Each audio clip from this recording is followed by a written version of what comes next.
bum bum bum bum bum bum bum bum bum bum bum bum bum bum bum. Three sages and a time machine and a phantom guest tonight on an incredible episode. It's our 8th episode, I believe, or 7th or 8th episode.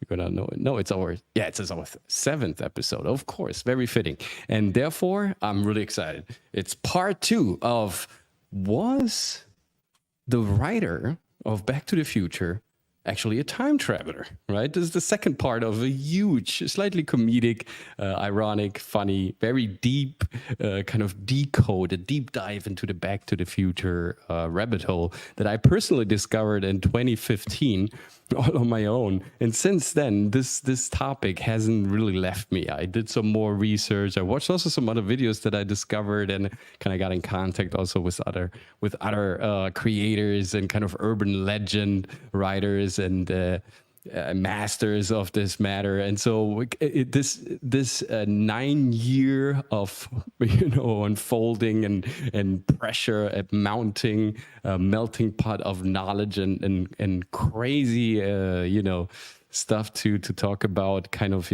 came finally into culmination. It erupted finally last Tuesday with our three sages and a time machine. So welcome everybody to the show. We will deep dive in a second and also have everyone ready to kind of give you great entertainment and also some weird, abstract, bizarre, crazy, foolish knowledge, right? Let's all get entertained and let's ride Back to the Future.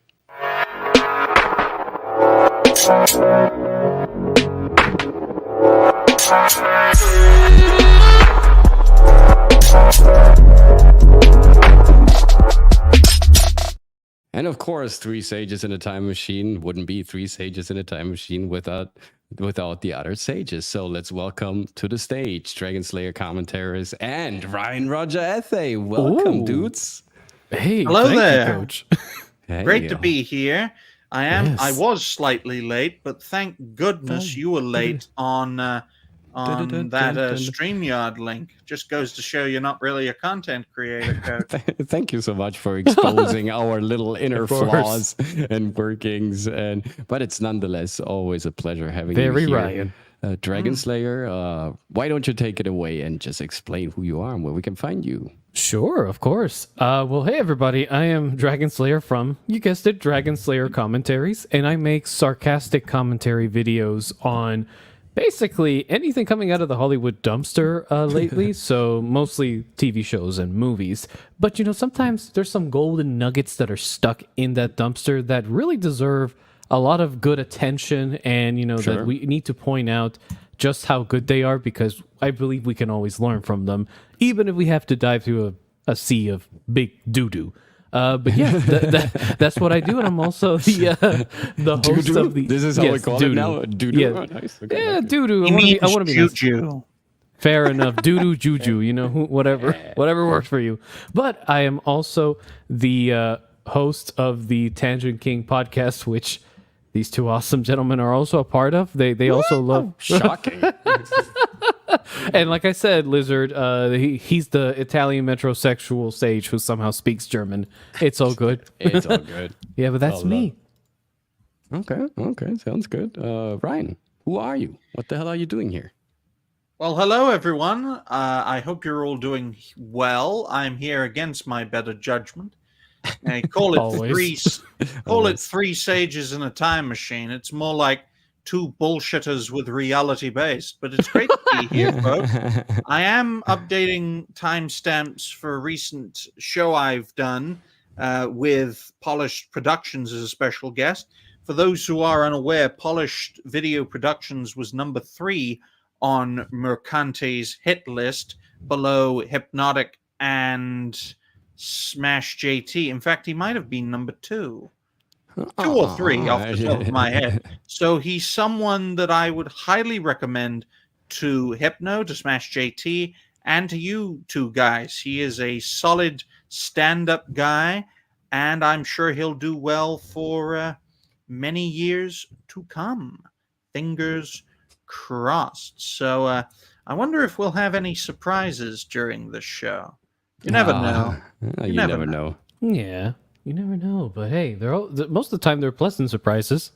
Not in your case, Dragon. Nothing is pleasant when it's a surprise from you. What do you mean? The Acolyte is proof of that. I had to use fucking democracy to stop talking about the Acolyte on Tangent King podcast. Do you know how much I hate using that concept? I hate using democracy. Hey, I'm just saying, like, you got what you came for when you come to a literal stream called Tangent King. I mean, the writing is on the wall. I mean, it's not like I didn't put the warning sign up front. It's there. Yeah. Right. Oh, right. man. Absolutely. Good to see you guys. Good to see you. Good to have you here for our, beautiful Tuesday come together. And today we have also a special guest live and direct from Germany. And this is based on the fact that this personality today, let's call him Nobody You Know, kind of watched our last episode. And afterwards, he kind of bombarded me, right? He said, I have to come on the show. I have so much knowledge to share, a couple of things to say. There's so much crazy stuff going on around Back to the Future you can't even imagine. It's like, well, sure, absolutely. If there is some more input that we can use in order to spice up this program to give you more, fun and entertainment and also some knowledge, let's definitely do so. What do you think, guys, right? Yeah, I'm ready. I think you got bamboozled, Coach. Let's see if that is true. I think you fell for your own acting, Coach. That could be. That could be. So without any further ado, let's also welcome to the show our guest for tonight's episode, Mr. Nobody You Know. What's up, sir? Good to have you. Hello, everybody. Hey, there you are. Hello, alien. Hello, magic alien. I call him also the Phantom NFT, right? We met. He's a magician. He's a magician, basically. Yes. Oh. Ooh. So when did you get? When did it happen to you? When did you realize that something fishy was going on with Back to the Future? Well, back in the days where I watched the movie, I just watched the movie, yeah. But the last 4 years kind of like changed everything. A lot of movies you watch today, you just watch them differently, and yeah. Then your decode, that was great. So many things I never seen. I never really paid attention to. And then there are things, I seen that you haven't discussed yet. So yes, absolutely. That's why I wanted to be here and just, be part of all this cool thing. Sure. So absolutely. Nobody was also very straight and forthcoming in terms of like he immediately sent me a couple of things over that were truly interesting and that I also wanted to discuss with you guys that are kind of a little bit deviating from our original script that we kind of opened up last time. Wait, you use a script? I got it here. Got it all mapped out. I got it all mapped out. I will always improvise, but yes, I create a mental script. I create a mental palace where I kind of put all my bullet points together. But actually, I do sometimes, take notes or anything. But yeah, usually I improvise. That's you. Yeah, what should I do? So yeah, let's get to the matter, and let's see what our Phantom NFT has brought to us. Is it pornography? Are you ready? In a way, yes. It's mental pornography. It's not actual pornography. It's IQ. I know this is something weird and distant for you to actually reason intellectually longer about something and not just explore, the dark boundaries of it, but actually make, an argument for something, try to prove it. I know this is far away from me, but hey, man, try it. This might be good. So was that in your script too? No. So there is a thing going on in this movie, of course, that also revolves around the number 8. And if you look into what the number 8 means and its symbolism, numerology, where it's used, I mean, it's crazy.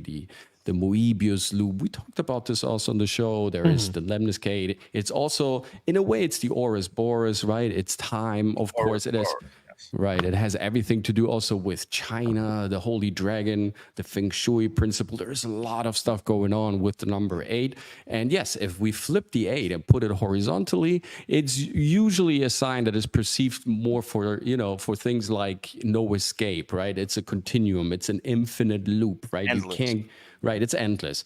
And so octa is, of course, also the octagon. And the octagon is a very powerful geometrical symbol that is associated with the moon. There is this reference of the octagon being somehow also the moon, which is interesting. And the octagon, of course, gives us also October, which, we have 26th of October here as being the date where this whole ride starts. And I just want to point out a little thing here.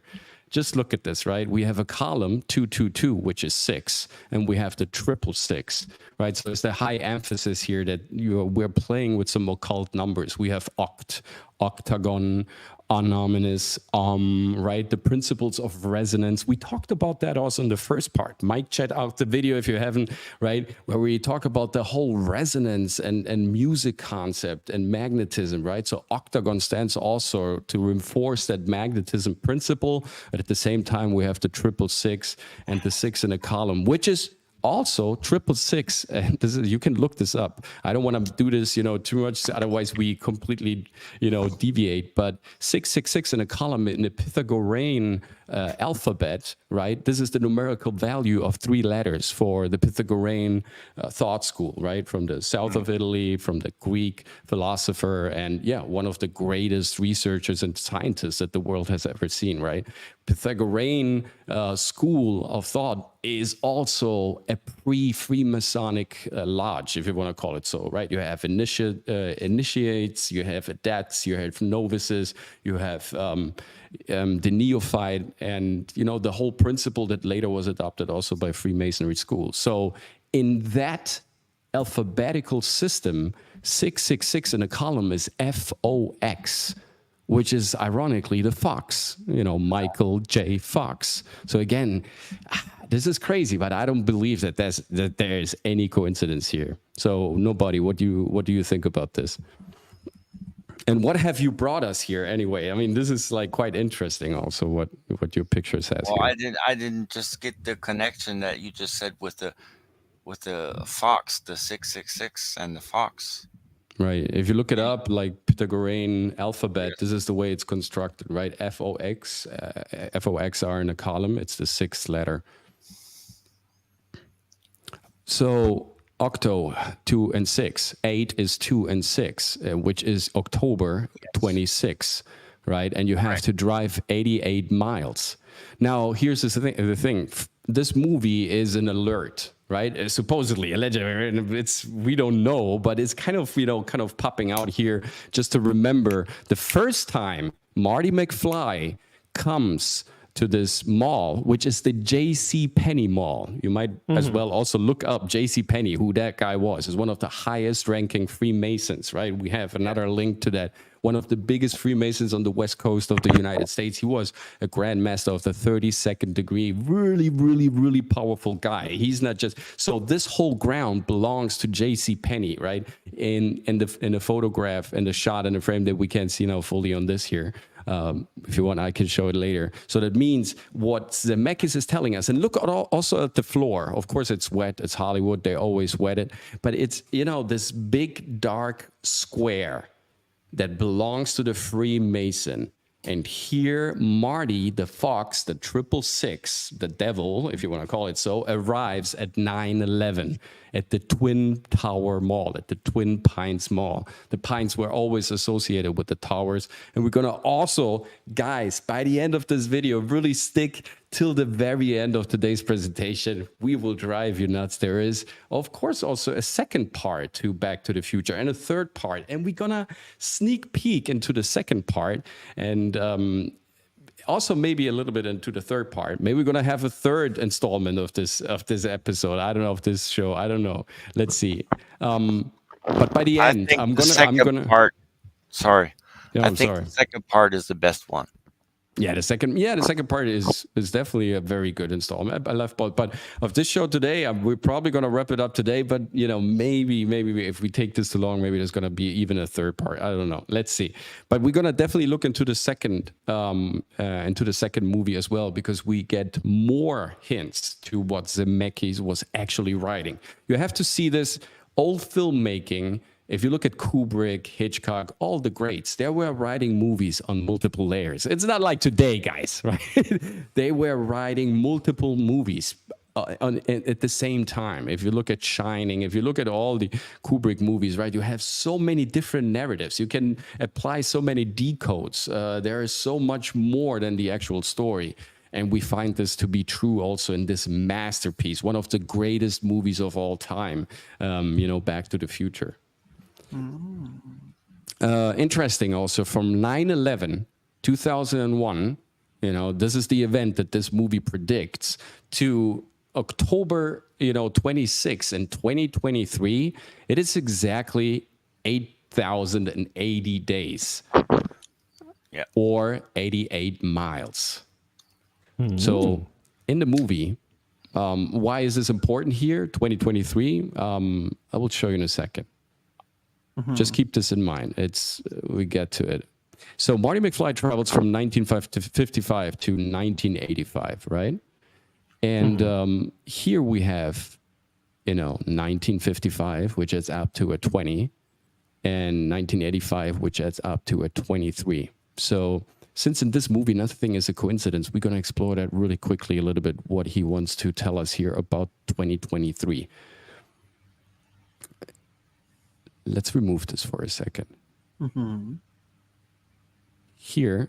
Well, it's the year Bruce Willis got diagnosed with dementia. That's already unfortunate. That was unfortunate. That's truly unfortunate. Okay, let's get a bit crazy here before we kind of, continue with our story.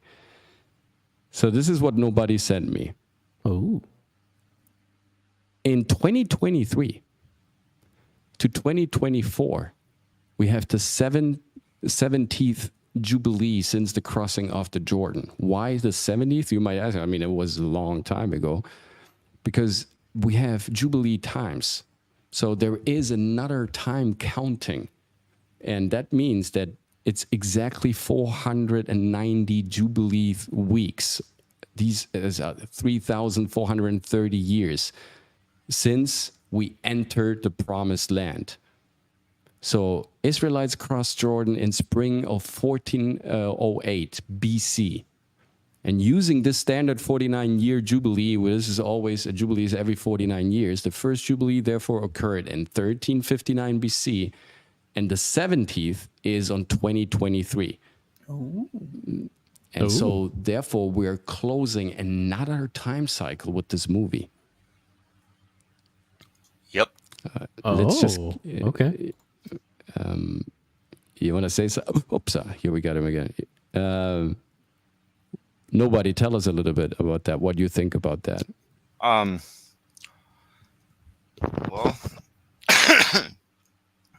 I mean, the time is kind of crazy about the calendar. Which calendar we're using? Is this the real time? Actually, we have 13 months and instead of 12. Mm-hmm. When you think about it, every 28 days the moon has a cycle. And so I believe in that Jubilee, what you explained. Also because... You explained it very good. Thank you. Right, the Jubilee is a very interesting, intrinsic kind of clockwork placed inside of our clockwork. And there are actually many of those clockworks from different religions, different faith systems, right? We're all, if you have Muslims, Islam time counting is different than Christian time counting. Orthodox time counting is different than Western time counting. Hebrew time counting is different than, again, right? We are all these different clockworks coming together. And the movie Back to the Future talks about this all the time. he says that throughout the movie, I have to warn you about the future. There is something happening in the future. There is something occurring at a certain time. And funny enough, if you look at, here we have something that is very interesting in the movie. So he tells us, Robert Zemeckis, and this can't be some sort of strange coincidence. It's impossible, right? Because he tells us that he travels from October 26, 1985, back to 55. And then from 55, he travels to 2015, right? In the second movie. So in October 2015, in the real world, Zemeckis dropped a movie. He released a feature, and that was a lot he wasn't shooting movies for a while. In October 2015, he released a movie called The Walk. And The Walk was Joseph Gordon-Levitt. And The Walk is about a guy that walks from one tower of the World Trade Center to the next one. So in the movie, that is an alert for the alleged terror attack. He travels to 2015, and in real life, he makes sure that 30-year time range gets also respected in real life. So Zemeckis makes sure to release a movie on October 2015 that is about the World Trade Center. That's crazy. Now, do you believe that is a coincidence? No. This is to me like when I kind of got that together, because the crazy thing about how we got to this episode was that I was in November of 2015. I was alone at home, and that is my birthday. So my wife was not there. She had to work. She was on set. I was completely alone. The party was just later, and there was nothing much to do for me that day. So I decided to watch Back to the Future. So on my birthday, I kind of made it comfortable for myself, watched Back to the Future, and I kind of saw it for the first time. Like Best thing you can do. Right. And the crazy thing was, I watched it because I was remembered, because in October of that year, the movie from Zemeckis was released. And I was like, yeah, I don't know why that movie release Zemeckis reminded me of Back to the Future. And so in November, I decided to watch that movie because of The Walk. And so I thought, all right, let's watch it. And that's why, because that's the reason I believe I decoded this movie, because I had WTC in my mind, because I was reminded through that movie, through The Walk, that Zemeckis is still alive. So why don't you watch Back to the Future since you don't have anything to do? So this is how I kind of decoded it. And then I said, wow, that's just because of that. And then I've more and more came to me throughout watching the movie. I said, this can't be a coincidence. Many dots are being connected here. The question is, where do said dots lead to? And I think the rest of this episode will be a good gauge of where said dots lead. I would be very interested to get Dragon Slayer's perspective. I mean, we have new evidence provided by the magic green alien with no nose, which is it's 26, Dempsey.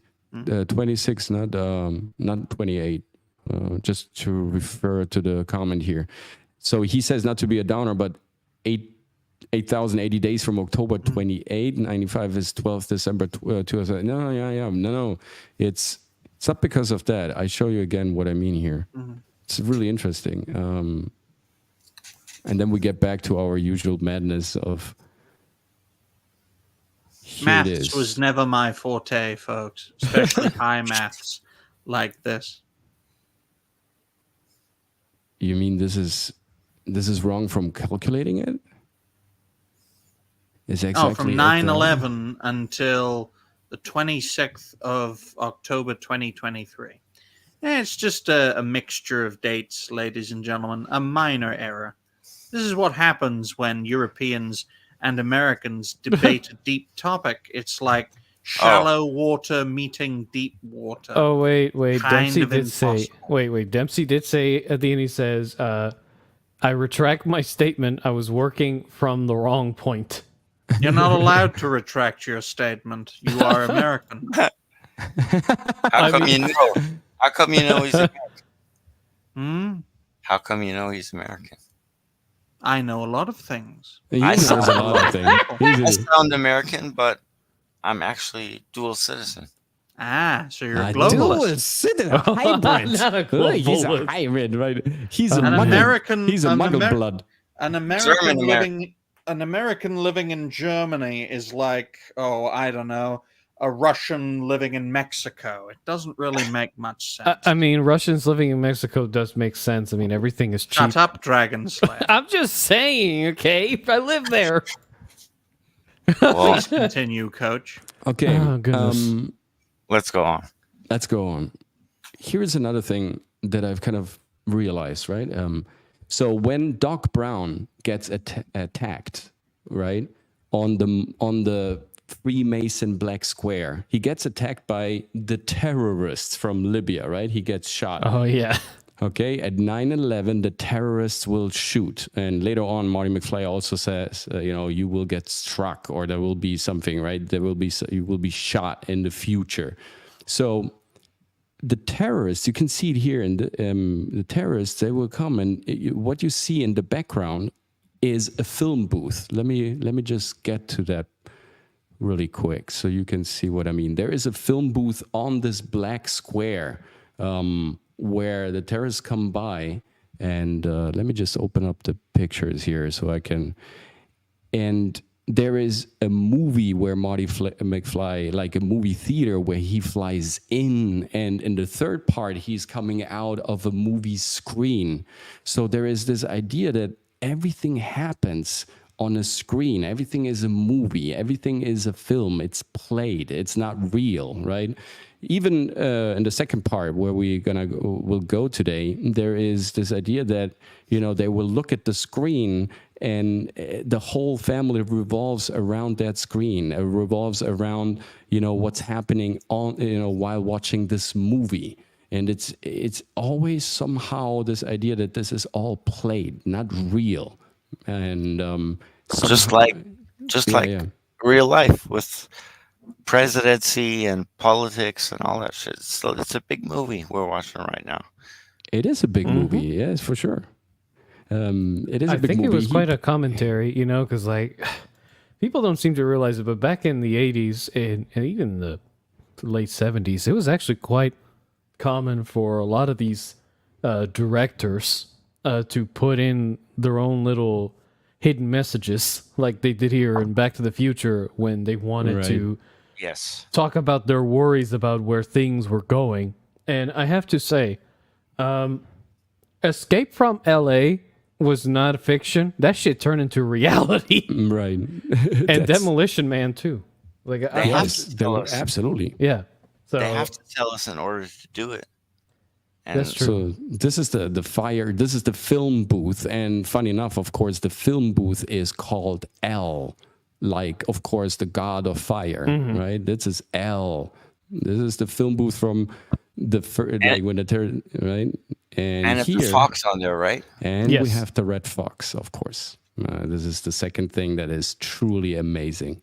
So they just place on this big square that is completely empty one little film booth. And of course, it is called L, like the fire god. And we have the Red Fox, the 666, again present in this shot. So again, Zemeckis is telling us on the big square that belongs to the Freemason, the Muslims, the terrorists, the Libyans, whatever, they will sort of attack, right? And it's going to be a film. It's going to be a film set, right? Everything is going to be staged. Everything is just played out. I'll show you another very interesting, like if you just watch it, these frames, they're even stronger, right? Because they have more, you get the idea, like what they're trying to tell us here. It's a German car with Libyan terrorists. Look, and this is the fire streak into the film booth, right? They're selling you. It's a VW, which of course has a deeper symbolism, right? If you want to jump into the logo decode of Volkswagen, it's crazy what you're going to find out there. I mean, we're not going there for sure. But yeah, that's definitely also something that kind of, need some consideration, right? The cars, everything that they're using, it's all about cars and fuel and this dynamic forward, and the movie that they're selling here, again, they're telling it right to the face. This is a crazy still. Check it out. You're going to like it. So here, it's sale. We are selling you a film. This is all there is, right? It's a film sale. So the terrorists crush into the movie. It's a movie that we're selling you on the black square that belongs to the Freemason. This is what Zemeckis tells us with this first, cinematographic statement. It's pretty crazy. Yeah, it's kind of interesting you say that because somebody mentioned in the chat says predictive programming. Yeah, it's a bit like Simpsons. Yeah, I mean, it is kind of crazy that the Simpsons somehow were able to predict, even if they weren't trying to, right? January 6th, but at the same time, they probably just did it to mess around, and because there's like historical evidence of similar things happening in the past. If anything, I did notice that before a great event happens that creates like a significant cultural leap in human history in general, usually they're preceded by very chaotic, sometimes destructive events, whether they be physical or just social, right?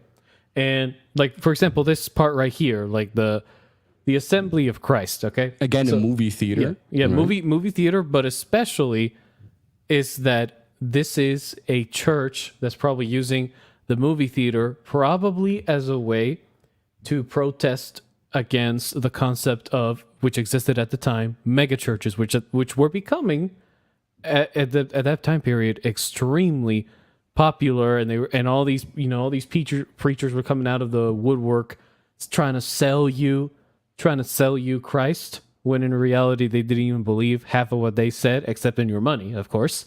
And I think it was also warning about the fact that like all these fake structures, especially the mega church one. It's very clear though, Dragon, that the Assembly of Christ represents the American people. Of course. Their chief shepherd, their chief pastor, Reverend John Crump, is clearly an anachronism for Donald John Trump. And it just goes to show that this movie, this little snippet, is a microcosm, a secret like plant of this is what's going to happen. The Assembly of Christ is the American people that will gather around this shepherd. And we've clearly seen that with the rise of American nationalism to make America great again through the Assembly of Christ. And Christianity, folks, whether you like it or not, is strongest in the Americas in terms of Protestantism. It's Northern America, the United States, whatever denomination involved. And in the South, the center in the South of America, it is of the Catholic faith. So it just goes to show these messages are absolutely everywhere, as the devil holds a camera of the past, the camera that no longer exists. Right. It's interesting you say that, because it does That's lead... a beautiful take, by the way. It really was, because it actually alludes, just to further reinforce your point, it's not only alluding to the eventual collapse of the puppet of the whole like time, music, time and movie making, right? He's making the movie here on the ground again. J.C. Penney, very clear, and he's shooting a movie on time. Right, it's crazy, like how much inside this goes. It's a really like well structured plot rabbit hole, right? Happening on multiple layers. He's telling you again and again, guys, they are shooting a movie. It's just a movie. It's all recorded. It's on his screen. It's an act. Nothing else. It really is. Does anyone else find it incredibly ironic that a Mason is named after a form of currency? Yeah. Yes. I mean, they've always had control of currency, whether through similar secret handlers or by themselves, but This is they've another- always been. I mean, people seem to And not that realize dog this. right there is a visual representation God. of all actors. No, I mean, look, thank you. It's very kind of you. Damn. It's, All yeah, actors, in a way, all yeah. actors All of code. them. Yeah. I How mean, will you defend against such slander? in a way, he's right, but it's not. I mean, yes, of course, we are like bitches sometimes. So from that perspective, but so yes, dog is appropriate, but we are also star seekers. So from that, it's appropriate as well because it's Canicula, it's the Star Sirius. By the way, this is exactly what's happening in the shot. Remember, this dog is called Einstein. So the guy that looks like Einstein, right, places Einstein into the car while this whole movie has been shot. This is Doc Brown. And Christopher Lloyd, again, if you break down the name from Welsh language, it's the holy man that carries the cross of Christ, the assembly of Christ. This is the movie that we're shooting, exactly like we've seen in Can I the say shot something before. real quick? Sure, absolutely. Since Ryan brought the connection to Donald J. Trump, and now we got Einstein and all these prominent people. On the black square, right? I wrote a message today to you, Coach, about Marty like representing Donald J. Trump, and Doc Brown is like Nikola Tesla. And time Interesting. travel. Ooh, okay. Interesting. Okay. Oh, And so we know the ending. Donald Trump is gonna get fucking shakes and shingles. He's gonna be like, my successor is I don't know. No, Trump is Michael J. Fox. Doc Wow. Brown is Tesla. That's why they put. Isn't it interesting what happened to Michael J. Fox? Right, that he's degrading, that he's kind of falling into himself. Here's another Like, thing. What are Yeah, the no, big please. movies did he have? I mean, So He played Shaking Stevens. you just it's just a, Yeah, I have no problem mocking the disabled because I'm starting a show called Reality Based Cripples. Oh my god.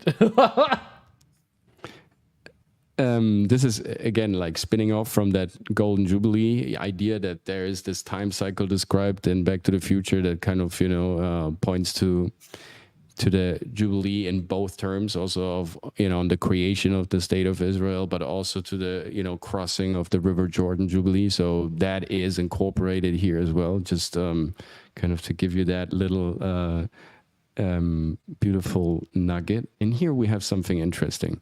When the flux compensator, right? Before I promise you, we will get in the whole idea of why this is again predicting 9/11. I will show you so many layers to this. The capacitor, you mean, or the? So the flux capacitor, Oh, right? okay. What did I say? The flux compensator? Yeah, you said I'm sorry, compensator. guys. No, Yeah, I mean, I got what you were saying. Yeah, but Very Masonic of you, Coach, to reference money. Dun, dun, dun, dun, dun, dun, dun, dun, dun, dun. So, nobody, tell us a little bit about this thing, the symbolism behind it. Hello, I sir. can't. Is he I there? think Because- you muted because- yourself. Nobody. Because if I tell you the tiny hats with their massive noses will get me.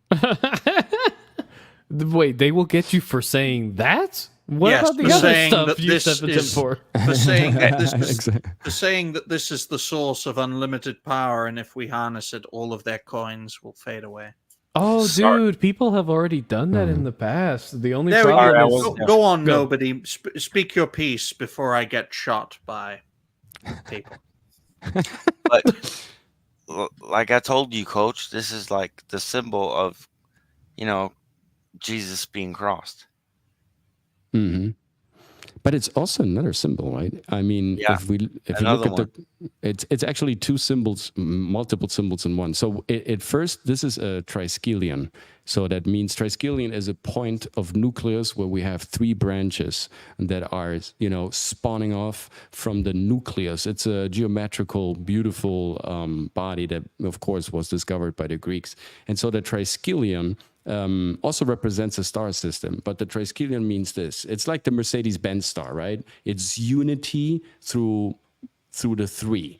So it's the trinity that is described, because all three vectors that lead to the nucleus are of the same length, and all distances from one branch to the other are the same distance. So this is a singularity in a way, but it's an electrical singularity. They're telling you throughout the movie that this whole idea about, energy, it's all electricity. It's all electricity and nothing else. Don't get distracted. It always will come back to this. It's nothing else than conduction and electricity and resonance and frequency, right? This is where the they get the toxic energy. symbol is also exactly the same symbol, the symbol of danger, toxic. Because if you embrace that power, you will be free. That's why they call it toxic. So anytime, folks, you see that symbol, don't run away from it. Embrace it, take it into your hands, and return to your maker. But I mean, the transistor was... Oh, God. There we go. The transistor was unfortunately also misused, right? There is, of course, also a dark side to the transistor. And if we look at the crown of Baphomet, you get what I mean, right? That is the exact same symbol. This is the crown that goes off. It's the transistor side. Actually, if you look for the technical drawing of the symbol transistor, look at the drawing itself. Look at the official symbol, right? If you have to deal with electricity, sometimes you have those boxes where there's a transistor, drawn on top of it. It's the exact same that we find in the crown of Baphomet. So, of course, there's always a culture that likes to hijack, right, something good and kind of turn it and flip it into evil, into darkness. There will be always polarized forces, guys, always. This is just how nature works. The question is, will there be always, or is it time now to, end it? Yeah, that's maybe, that's the picture I meant today. What I sent you right there. Next to Marty's head. This is also the female, right? This is the female here. Feminine under part of her, that's the vagina. In German, it's das Becken. Yeah. That's, of course. Yeah. The what you call it? I can't find the English word for it. See, look, you've let German ideals pollute your mind, Yankee Doodle Dandy. Oh.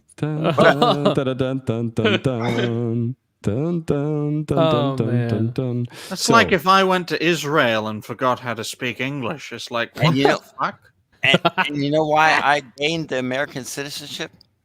I lived in Germany, but now comes the important part.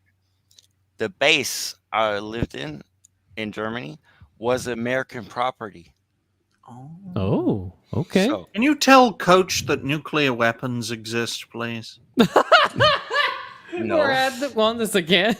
Oh, God. Okay, so let's get back to episode 1 and kind of link into... No, and just pick up where we kind of left last time. So we are, in the second, or let's say in the last third of the movie, right? For those who haven't followed us the first time, in the last third of the movie where everything kind of happens, and it's incredible what, like, the apex of the story is marvelously told. And I just want to point this out again. This is, of course, like a funny deep dive. I mean, we love these movies, right? I think Back to the Future is how a movie should be shot. Like, it is entertaining. Everybody likes it, whether you are Ryan Roger Athey. I mean, look at him. Even a guy like Ryan Roger Athey likes this movie. Old, young, yellow, black, red. It doesn't matter. 100%. Everybody loves it. It's a fantastic movie that speaks to everybody. And it's, in my opinion, one of the best edited movies. I mean, the editing itself is like a cinematographer that was edited. It's one of the best edited movies of all time. And it's so much underrated from so many perspectives, but it's beautifully told. And like in any great movie, there are many layers, many tales. One of the tales is also a Greek mythological tale. So we have the fox, which is the space zombie from Pluto, which is Marty McFly. So he's associated with plutonium. He's associated with the planet Pluto all the time. That means he is Hades. He's the Greek god. It belongs to the trinity of Greek gods that refounded the pantheon after they kicked out the Titans, right? And we covered it on our open class doodles a couple of months ago. So if Marty McFly truly represents Hades, Pluto, right? Where are the other two brothers, right? Because it's a trinity of brothers that kicked out the Titans from the pantheon, so they could, finally inaugurate the golden age of the Greek gods, right? We had the golden age, the bronze age, and the silver age when everything decayed then later on. But the golden age was inaugurated by the three brothers. So if Marty is Hades, then we need Zeus and we need Poseidon, or Neptune, if you like to call him so. So we have the enchantment under the sea, and the father is always associated with Poseidon in this movie. He stands next to the statue with Poseidon, the god of Atlantis. Let's not, right? And this is the trident that he holds in his hand, right? It's very clearly, Zemeckis is telling us the father of Marty is Poseidon. Makes sense. Crazy. Mm-hmm. Okay. When we have this establishing shot, enchantment under the sea. So we're talking about the water world now, right? It's not the Tartarus, it's not Hades realm. Now we're talking about the water world, right? So we have the father introduced, who is the founder of the city of Atlantis, right? And let's not forget that. And here, right afterwards, he's waiting, right, for the mother of Marty to show up. But she's late because she's in the car. So he looks up to the watch because he's trying to figure out when she's arriving. And now look at the watch. When he looks up, it's 9:11. Ooh. It's 9:11. And the funny thing about this watch, also look at this watch. It's a protection, of course, because it's happening in the gym, right? So the ball is happening in the gym. So it makes sense that there is a protection for the glass. But nonetheless, and this wide, now I just zoomed in into the detail. From wide away, from far away, it looks like the glass is broken. Like the clock is broken, like it was shattered, like something flew against it, right? So there is also here a double meaning. But of course, time, it's important. When Poseidon looks up, the second god of the Trinity, it's 9:11. Very important to remember, because there is another shot when the third god of this movie kind of reveals himself finally, right? Because there is no other way to say it, that Christopher Lloyd in this movie represents, of course, the third god of the Trinity, of the guys who kicked out the bad titans from the pantheon. And that is, of course, Zeus, the king of lightning bolts. This is Doc Brown. And in the moment when Marty McFly screams up and says, I have to warn you about the future. Something is happening to you in the future. Sure enough, it's 9:11, right? Ooh. It's not completely 10. You can see it. It's not completely on the 10, and it's not completely on the 12. Again, is this coincidence? All the time, throughout all, we see this number 9/11 on the gas station. Remember, throughout time, whether it was in the 50s or in the 80s, we always saw that combination of 9/11, the price war, the war on gas, the price big war going on, right, with the gas station, always 9/11. We look up to the clock tower, that iconical thing that isn't a tower. Because it's a city hall, it's a temple, it's not a tower. Why are they keep calling this thing tower? It's not a tower. It's a trinity. And it's interesting. It's something interesting that the chat pointed out, like the time on that clock. It says 9:59, which I find interesting because if you type in, because this is set in the 50s, right? So if I type in 1959. There's actually quite a string of events that happened during that year, one of them including the Cuban Revolution, the Dalai Lama fleeing from Tibet, the city gangs, and a lynching in Mississippi that we all know about, and Nixon visiting Russia. So you could say is... Are you kidding me? Wow. Yeah. I mean, again, I could be reaching hard, but I do find it very interesting because you're using the depiction of... of Doc Brown as Zeus in this case. And we know from ancient mythology that Zeus likes to set events in motion in the most chaotic manner possible. And, this movie set in 1955, and 4 years later, all these chaotic events happen in a society that when Marty encounters it, is relatively peaceful and serene. Again, maybe reaching a lot, but you can definitely make the argument. Yeah, it's 9, but it's not 9. Of course, it's 995. But if you see it, right, it's not really 10. So it's before 10. It's still 9, right? And this is, of course, it's 12. Look at why? Because they're Roman numbers. They are not numbers. They're Roman numbers. So this is 12. Correct. It's not 59. It's not 60, my friend. Correct. Right? We are playing an Olympic game here. It's not a stretch. They are telling us that there has something also to do with this mythological principle. This is a Greek Roman style temple. This is a Roman numerical symbols. We have 2 gargoyles, 2 demons, right? Protecting the clock, protecting the watch. And here we have Zeus, who's the king of lightning bolts. Remember that Marty is... When he puts the hat on, he's always invisible. He's always in the back of the car, right? He's always kind of hiding. Mm-hmm. What is it that the helmet of Hades does? It makes him invisible. Mm-hmm.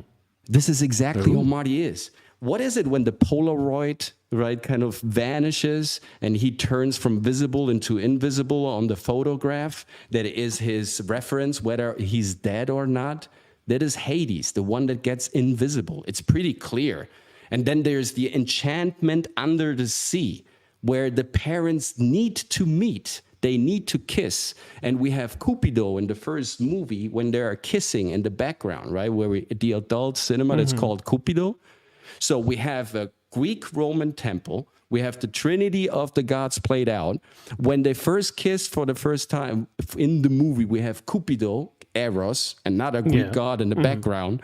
And then we have the third eye of the lady that interrupts them before actually kissing, right? In the background, the pyramid with the all-seeing eye, again, underlying the Trinity principle and also the ancient symbolism that is embedded. So I don't think that's necessarily a stretch here, or I'm reaching. It kind of makes sense in this type of decode. They're definitely telling us also a Roman Greek tale. And so this is 911 and not 959. Crazy. I mean, yeah, I can see where you get the idea of 911, because like the X is technically covered, and so it's like 1-1, and then it still falls under the 9. I can see where you're going with that. One thing is interesting. Dempsey mentioned something interesting, as usual, but Dempsey that's here said that he thinks Doc Brown is actually Prometheus. Okay, it is, and in some legends, Prometheus does technically die, not in the way people think. He dies like by getting tortured by the bird, okay, that eats him, and then he comes right back from the dead. Right. So, I mean, interesting. Yes, Prometheus is also the fire bringer, the fire giver. It's a Luciferian principle. But the light bringer. Definitely. If you look at Doc Brown, he is associated also with fire, and that is definitely also a way of interpreting him. I just see this Trinity happening so clearly throughout the movie, also throughout the other movies, right? Where Marty is clearly Hades.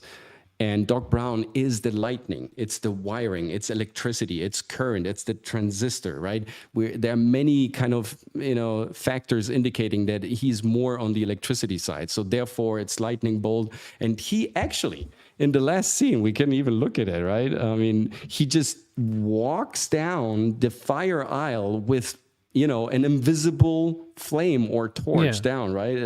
Or lightning bolts, right? Like the Olympian torch that is given to Zeus to humankind. So Prometheus, but also I think Zeus is a very I want to mention something interesting, right? So this might make more sense, Coach, because I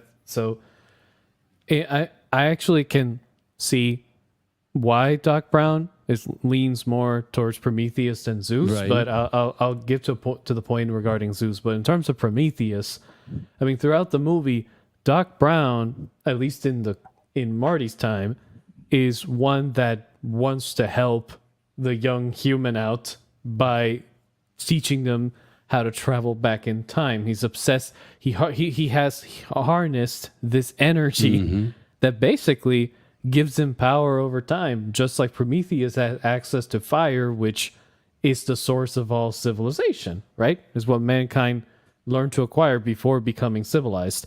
And yes, Dempsey, I know that's unfortunate. But to get back on track with this, and there's even a point where when Marty meets the young Doc Brown, initially, just like Prometheus, he didn't want anything to do with the kid or with humanity, if you want to go by the parallels. But eventually, he felt pity for the kid and said, okay, I'll help you. And then risked his life to acquire the same materials he would have freely acquired in the future, right? Yes. Or in Marty's time. Interesting. Yeah. And future Doc Brown does get sacrificed for the altar of progress, just like Prometheus got punished. He dies twice. Yeah, right. By having eternal death, so to speak. And when it comes to Zeus, I believe, honestly, the flux capacitor malfunctioning, okay, it would be more akin to Zeus in that case. Because, when Prometheus did succeed in giving humans fire, let's just say that, well, Zeus found out about it and basically made his plans all fail, right? Now, I don't know what representation to give to that except the malfunctioning flux capacitor, or you can even put it as the DeLorean or just time in general. I mean, the whole theme of the movie is that you shouldn't mess around with time because it could lead to serious consequences. And in Greek mythology, with Prometheus, the idea for Zeus was that you don't mess around with humans by giving them too much knowledge or powerful weapons or of equal value, because then you're creating something that will break off the order of things. Was so furious. I mean, we covered it right in open class. He was so furious about that they were enlightened, that they were empowered by. Oh, the Libyan terrorists might have actually been better representation of Zeus. I'm sorry, that sounds no. So another thing great is scene. This is an amazing. So after the father, so it's important. The chronology of scenes that we're seeing is first he screams up, something will happen to you in the future, Zeus, Doc Brown, and the clock is at 9:11. Then the father looks at his watch to make sure to determine where the mother is in order to make Cupido work, right? Because the Cupido tale is also the first kiss between them and the first kiss between Marty and his girlfriend. And there's always Greek mythology involved. I don't think that's a coincidence, right? Because we see Eros or Cupido in the background also with Marty and his girlfriend. So here again we have a mythological theme. He looks to the watch, 9/11. Okay, then Marty sits down and writes a letter to Doc, right? And he tells him something will happen to you. There will be a terrorist attack. And look what's happening here. In the background, while he's talking about the attack in the future, you see this 9, this arrow that is formed like a 9 that is pointing into the building, that is crashing into the building. And pay attention to this 9, because this 9 is also in other shots previously when they're both talking, and it will be also later visible in an epic shot that closes the movie basically. So while he writes the letter to warn him about the terrorist attacks, there is the 9 formed like an arrow going into the building, right? Just another little detail. How detailed they're telling us, you know, and absolutely. People. I mean, nobody is capable of understanding that when you don't have the certain consciousness by watching a movie. Yeah, in like a way. Said, when I watched movies back in the days, and I watch the same movies today, I watch them and I'm like, did you just see that? Did you just hear what he said? You know, all these connections and things that are so crazy. I mean, you know what's even crazier, nobody? What? Others speaking in your stead. That's why I've been so silent. Reality-based does not need to speak when others can speak on his behalf. Dragon, you speak your point. Unfortunately, it's getting late, so I'll have Oh. to No, wrap things up. come Well, on. no. We Say just your got point then, used. Ryan. You've I'll be here for another hour. You've Go ahead. got the third sage right here.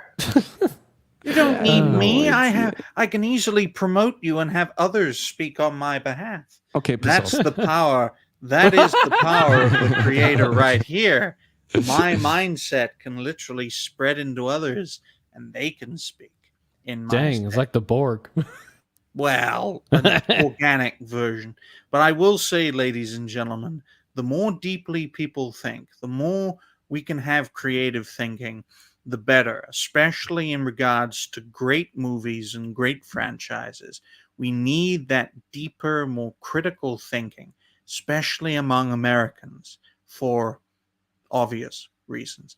As for me, it's getting rather late in the United Kingdom, which is why I usually leave after the hour mark, which we have hit. That's why I promote this show on reality base so people can actually watch and you can get the reality-based perspective from the loyalists and from the viewers and from some of the regulars of the show, because I can only do so much and I can only stay up so late.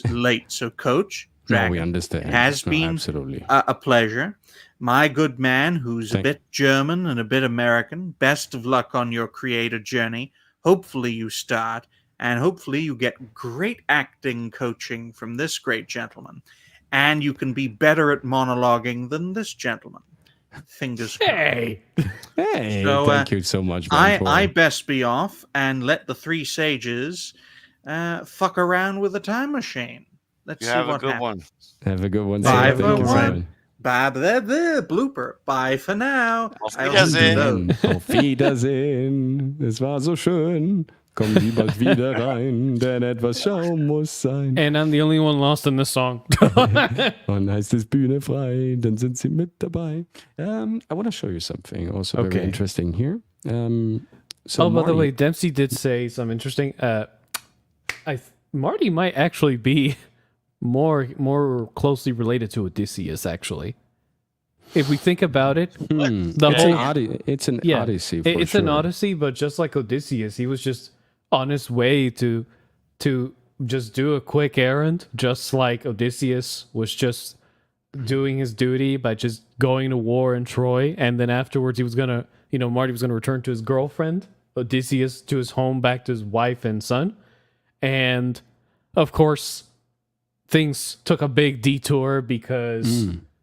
Well, let's just say Poseidon, through the Sea of Time, chose to interfere as punishment for, you could say, Prometheus getting in the way, or you could, or maybe Zeus would be more accurate, I guess. Yeah. It's very interesting. No, but for sure. I mean, it's interesting how many levels are being told. There's definitely the argument that you can make is also, if you look at Homer and the way he crafted the Iliad and everything. I mean, some of the faculties of these mythological heroes that he was describing, right? He describes sometimes elements of other gods that were living through the heroes that he was describing. So there is an Odysseus in every god, and a little bit of Zeus, and a little bit of Apollon, and a little bit of that in every hero. So there is a mixture in the way. Also, you see this fabric being woven, because it's definitely, if you look back at these tales, they were all written in poetry. They were all poems, right? And so there is this factor that the beauty of the craft, like the context, how they are written, not so much what they are saying, but how they're saying. It's like the Silmarillion. There's this frequency that shines through in different characters. So definitely Marty has some Odysseus and some other kind of traits and talents. Again, we see Doc Brown, of course, with all his wristwatches. He's setting up the clock now, and boom. Right? And look at the clock. Again, it's not fully 12. And again, it's Roman numerical. So it's again 9/11. When he sets up the clock to start the car, to finally go back to the future, it's 9/11 again. Again, Roman. A lot of references to that. A lot of reference to that date, right? Here we see, I'm not sure. Is this a panther? Is this a lion? Is this a gargoyle? It's definitely, again, right, is one of these. Might be a panther, actually. Could be a Looks more panther like or a jaguar. Probably Right. yeah, could be one of Again, those. Greco-Roman temple, very clear. It's it's up to it's about to set up, and he's then trying, of course, to connect. And here we see the lightning kind of flaming through while Marty is starting his car, and we're rushing through the to the gate. Here we see this Greek-Roman column that is on fire because what happened is it worked out, right? So I just let it play a little bit, right? Talk here again, 9 crushing into the building. Here we have. Do you remember when they had the memorial also? Right? Oh When they yes, did I these remember. I blue- went to the memorial. to It's the blue kind of sky insane. beams. It's sort of. I don't know. It kind of reminds. Look at this. At this Yeah. light, right? Okay, so we have energy, electricity, bomb, time, lightning in the Greek Roman temple. Then through the wire, gets connected. Who connected? Zeus, of course, lightning bolts. And here it happens. Boom. This is when the portal is open. And where does the car go to? To the Atomic Kid, into the town. It's a movie theater. Again, he's crushing into a movie theater. I wanted to show you It's a something. Maybe record. this is like Yes, reaching absolutely. a little bit, but At this point, yeah. Why am I saying? Look, yes. do you see? This is like the tower they built for like the 9/11 Memorial Museum, right? Yes, and we If have you the look at it bluebird- and you compare, if you look at it, it looks pretty similar. It's the way I it's can't see it. angled. Oh well, Coach hasn't shared the screen. I'm sorry. I stopped this. Now you can. I'm Share sorry. the Here. screen. Give Okay. it. Okay. So this is the actual memorial museum they made. That's like right next to the actual memorial site. So I find it very interesting because if I looked at that light that represents the one of the two ones, it is 3 lines if you look at it carefully, and this building is literally 2. Well, if you look at it from this angle, you can tell it's multiple it's 3 triangles actually. One here, and then another here. So I thought it was interesting. You know what I see here? What? I What do show you it see? to you. I know we shouldn't do it. Oh, let's go. Coach, come on. I'm sorry Go for this, ahead. but I have to do it. Go Right. for it. What? Are you sure? Okay. Sure. I mean, let's do it. Okay. So remember 100%. this. Okay. Look at this tower. Remember this. And Okay. Okay. So I got something here for you. All right. Isn't this the exact same shape? I completely forgot about that. Yeah, it's like an inverted triangle. It's Lucifer's seal, right? Yeah. The whole World Trade, the new World Trade, the one World Trade looks like a gigantic Lucifer seal. World the Trade gu- Center. Look at the Google Play logo. The Google Play logo. If Yeah. someone can look that up, or Oh It's yeah, the just look up on your bird phones. It does. It's- It it's does the look same. like it. I won't lie. it's the same seal, right?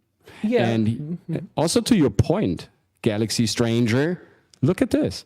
When Oh. Marty stops the car before he actually goes on the run to kind of catch the lightning bolt, right? He stops in front of this sign, and it's the Bluebird Motel. So Bluebird Motel is also Zeus. Like, it's the blue bird. Zeus sometimes is associated with the blue bird. The blue bird is a. There's a great song about the blue bird.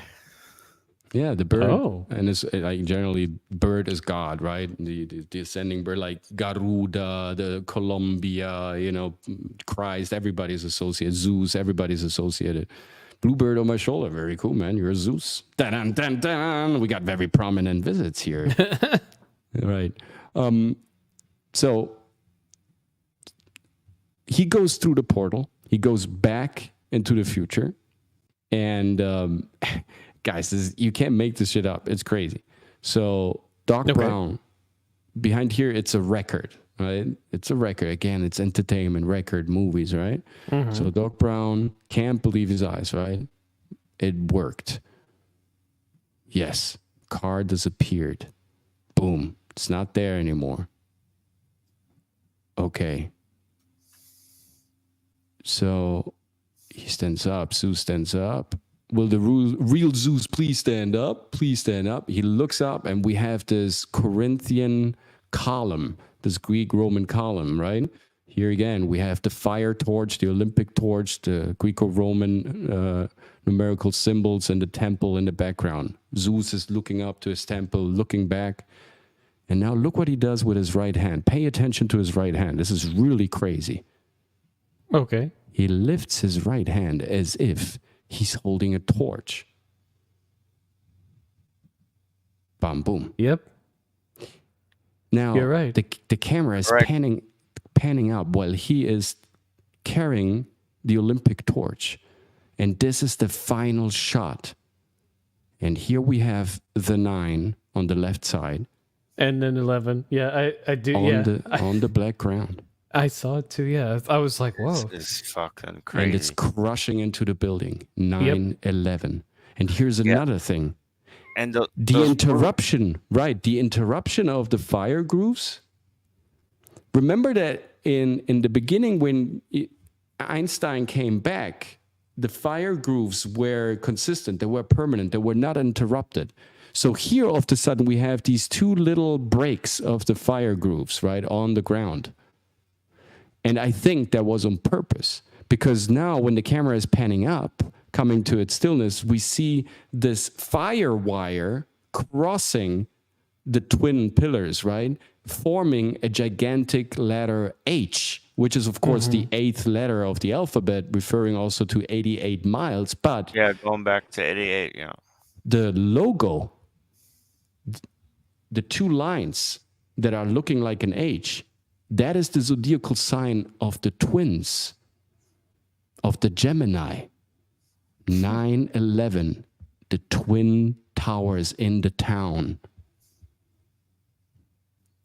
Everything told in one shot. This is the symbol of the zodiacal sign of the twins of Gemini. Again, Corinthian column here, burning here, 9/11 on the ground.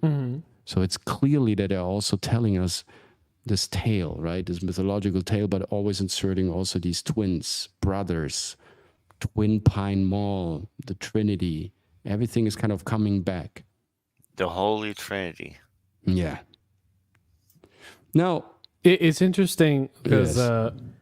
you look at the fire streaks, they're literally split in the middle. And if you remember, what the North Tower, when it was the very first one to be hit, and I think that's quite telling, because the North Tower was hit in the very top and it had like a big gaping hole in it. So interesting. Yeah. showcasing and on top of that, another one was hid more, the other one was hid more in the center. So hey, there is quite a lot of yes, also the tongue of flame, for the Holy Spirit. That is true. Yeah, the Holy Spirit has had connections to fire and purity and all of that. Yes, Galaxy Stranger. Maybe now you kind of get the decode for your tattoo through the show. Yeah, everything is connected, like that girl Casey always says, right? Wasn't it great when she was in the show? Yeah, everything is connected. Maybe you needed to get this information in order to fully understand why you have this tattoo in the first place. Or it's just an addition, right? It's just an expansion of your knowledge already about it. Everything kind of serves, right? So we have the atomic kid playing in that movie theater. Again, maybe he's telling us it's nuclear power that brought this thing down. It wasn't any plane or anything, right? It's been a nuclear attack. Maybe it was plutonium, right? There's always plutonium, always. Doc Brown wears the jumpsuit with the plutonium symbol, right? Which is, of course, also the Trinity again. Yes, all right. And so that kind of intrigued me. And I went further on and I thought, maybe in the other movies that were made, there is also a reference to this attack, or maybe there's another warning happening as well. And lo and behold, I found something. So now we're switching to the second part. And I can't even say, this is really crazy. This is like topping this off, I feel. And this is the big bonus reveal at the end that I promise you guys. So I'm fulfilling my promise here. And for that reason alone, why don't you smash the like button? Just that little value proposition I'm giving you here, also on Twitter, everyone who's watching right now, why don't you smash that little button? It's just that little calorie burn that you kind of, just need and require to give us that long-awaited support, and also, just show the algorithm what you like. So definitely smash the like button. It helps us, supports us. Subscribe to the channel. I know I shouldn't mention it, but it kind of helps, and it's definitely always worth saying, because if I'm not saying it, I don't see the subscriber count going up. When I say it, sure enough, people are subscribing to the channel. So just be reminded gently, if you like this type of content, if you like the guests on the show, if you like this type of knowledge, if you like the entertainment value proposition that we're offering here tonight, 6 p.m., 3 sages in a time machine, then make sure to subscribe to the channel. Subscribe to the channel. Famous bloopers. And yeah, just stay updated, ring that bell, and you get always notified when we grind out a new video, when we have new shows such as this one coming out, usually 3 times a week live. And then on Saturdays, it's Tangent King podcast at 3 p.m. Eastern Standard Time, and Saturday Night Hypnosis, of course, where Dragon Slayer commentaries, Ryan Roger Athe, and myself, my humble self, are present in the panel as well, 8 p.m. Eastern Standard Time on Hypnotic's YouTube channel. Don't miss out on that one as well. And again, if you have any, thank you so much. That's beautiful. Thank you. Oh yeah, here it is. Look what I mean. Twin. I know what you mean. DMC. Zodiac. All sign.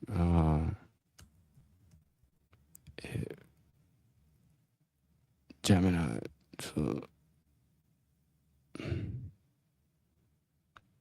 right. It's the combined. If you look at your old sign, it's that H. Wait, where I got it. That's what I mean. Here, I got it. Sorry. It's not the symbol itself. I show you what I mean. That was. And 88 is HH.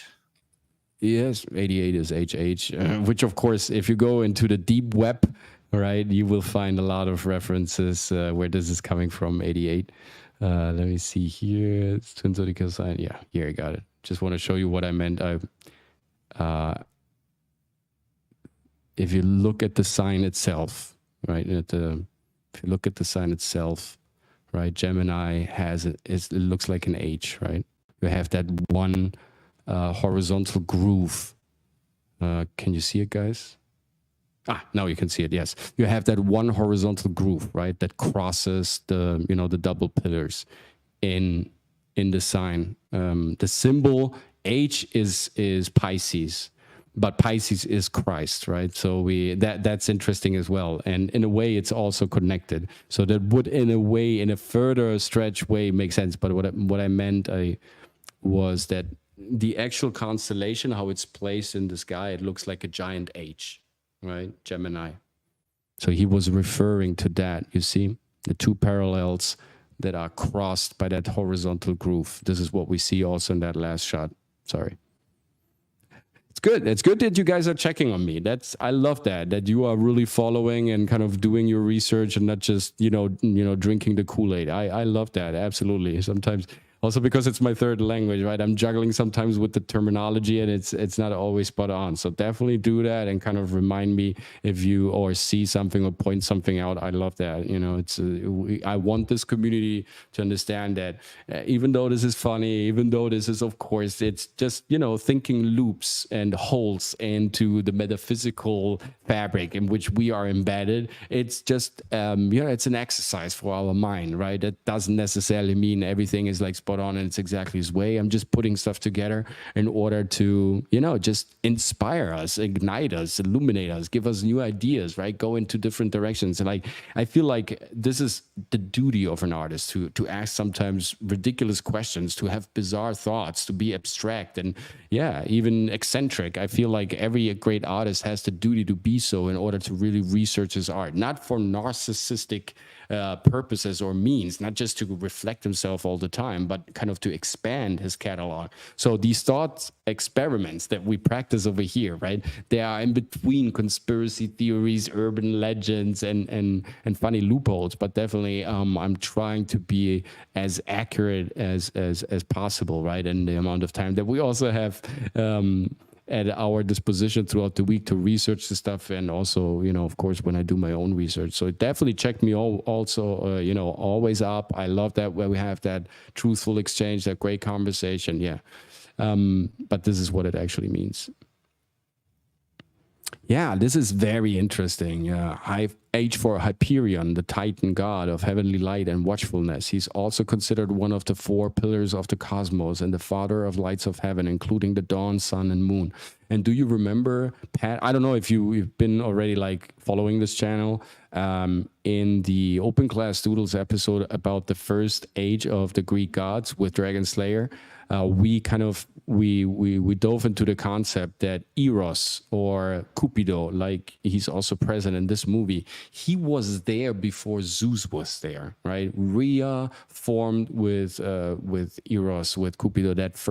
That is the Rhea and him, like love and getting out of chaos, right? And light, that the first primordial thought of the universe. So we have the 4 pillars here, and we see pillars here also the whole way displayed. The temple, not the clock tower, the temple. I believe it has 4 pillars as well. I think it has 4 pillars, right? And we have 4 gods. We have the Trinity, the 3 brothers, but we have also a Cupido present here. So that the 4 pillars match also the narration of the movie. Yeah, absolutely.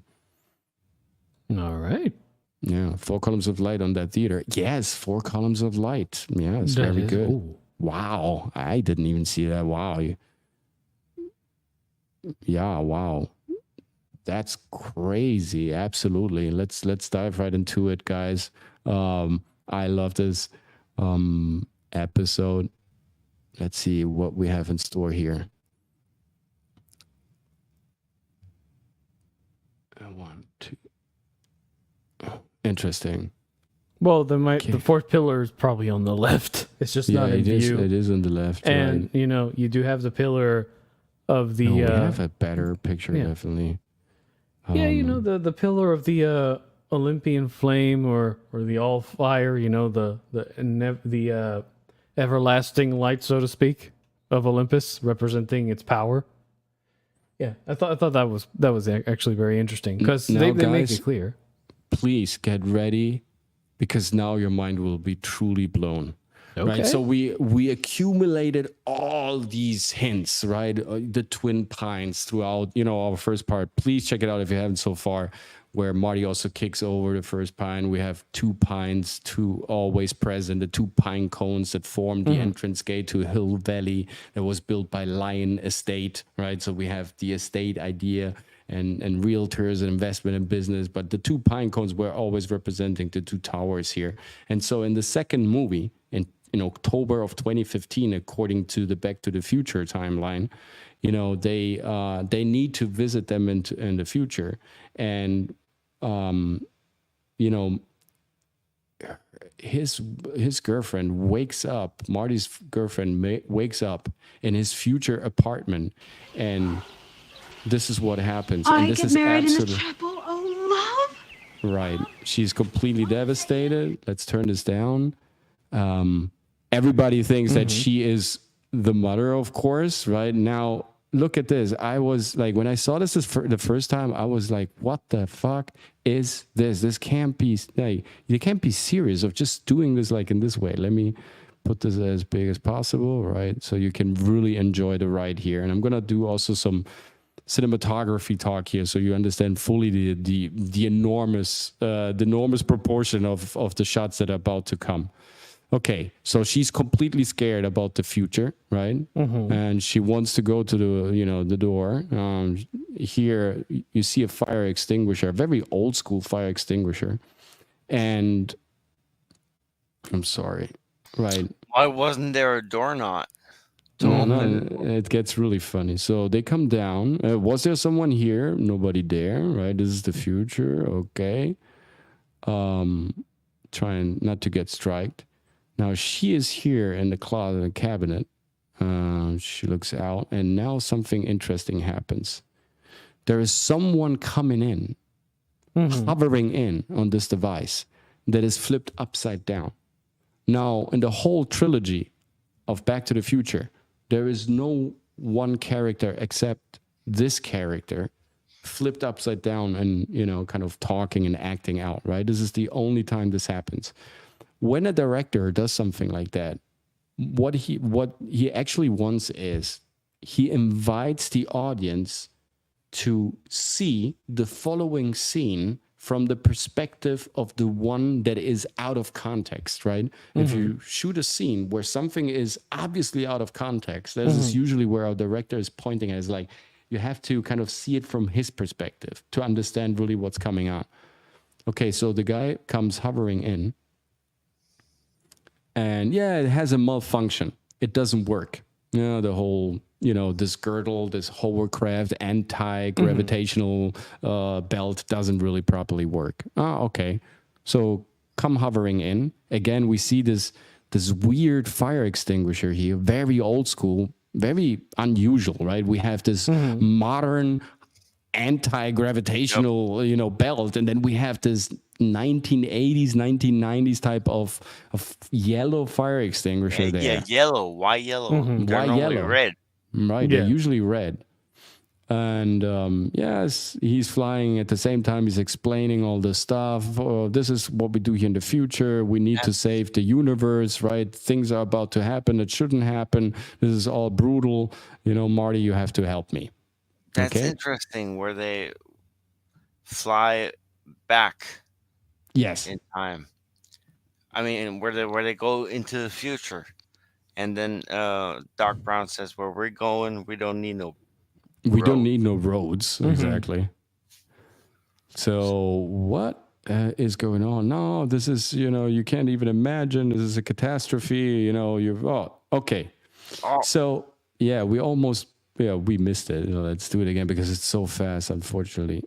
So There's more of this scene where they're flying through time. Right. Yeah. Yes. Absolutely. No. Also, where they're saying the things that they're saying, just want to get there like really smoothly. Okay. It's very short. You see, it's got to do like a very instantaneous pause. Right. You see 2 pints, right? At first, you see 2 pints. Then you see the sun, Horus coming up behind the and car, a fountain. right? I think there was right in the middle. Right in the middle. No. You see what it is. So you see the flipped guy, right? So Zemeckis is telling you again. You see a screen. It's a film. She is working on the remote, and she's telling her it's broke. It doesn't work. It's broke. Somebody needs to fix this. So they are telling us in the scene nothing works. The movie's not working. He's flipped upside down. His gravitational belt is not working. The fire extinguisher is yellow instead of red. Everything is kind of flipped. Everything is turned.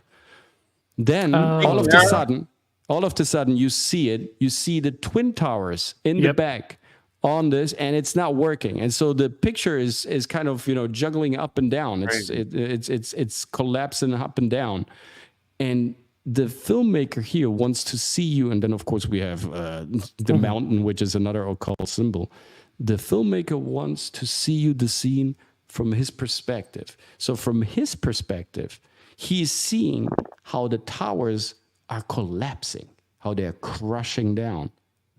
And now there's another little detail that you guys might miss here that is absolutely crucial to really make sure that we understand that these are, in fact, the Twin Towers in New York that he's talking about, right? He wants to make sure that here we see the torch again of Statue of Liberty down there. For a short second, I missed it again. We see the Twin Pines, and then here we go. It's broken. It doesn't work, right? The move, zack, and the Twin Towers come up, and it is New York, because here we see the Statue of Liberty. And again, we see also the song that has been played. We see the electrical piano in the background. Again, it's records. We see records throughout the movie. The record store blast from the past, and when Doc Brown wakes up, we have re-records in the back. Here we have music. Again, it's a movie. It's a tune that they're playing. That's a great connection with the Statue of Liberty there. Yes, you see clearly that it is meant to be the Statue of Liberty. Is flipped upside down, and the buildings are collapsing. They're crashing down on this huge screen, right? It's a screen, and she looks back. Yeah, it's not working. Damage, bada boom.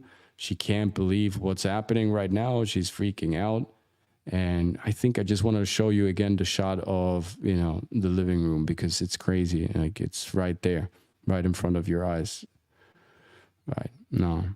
Okay. But you get, here it is. This is the shot where she gets the end. No, wait a second. Here. She comes in. You can see it also here again.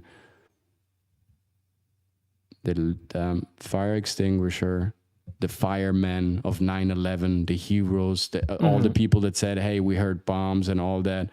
And then New York, and the towers are collapsing. That's right. You've seen a lot of yellow firemen in New York running around. Right. They weren't red. These right. You see these firemen, right? And so again, there's this beautiful chaos. Nothing works. Inversion. 11 flames. Yeah. The current world order is not working. We have to change it. We have to flip with our remote right? Oh, we have to reset. We have to readjust. We have to recycle. We have to kind of put in a new film. Not much your own future. Also, Doc Brown, we need to take you to the future. Yeah, it's the keyboard, right? It's black and white keys, the black and white frame. Also, when the older Biff is coming back, where older Biff is following them in the second part, he's taking a cab. That cab is called Luxor.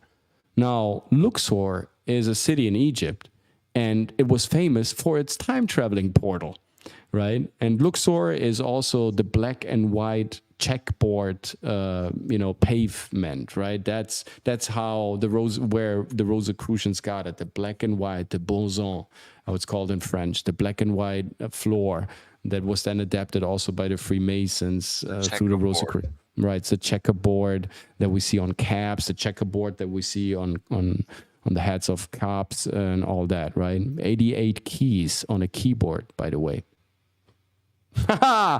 Right? we have also the octagon, so the octave, right? The resonance, the frequency.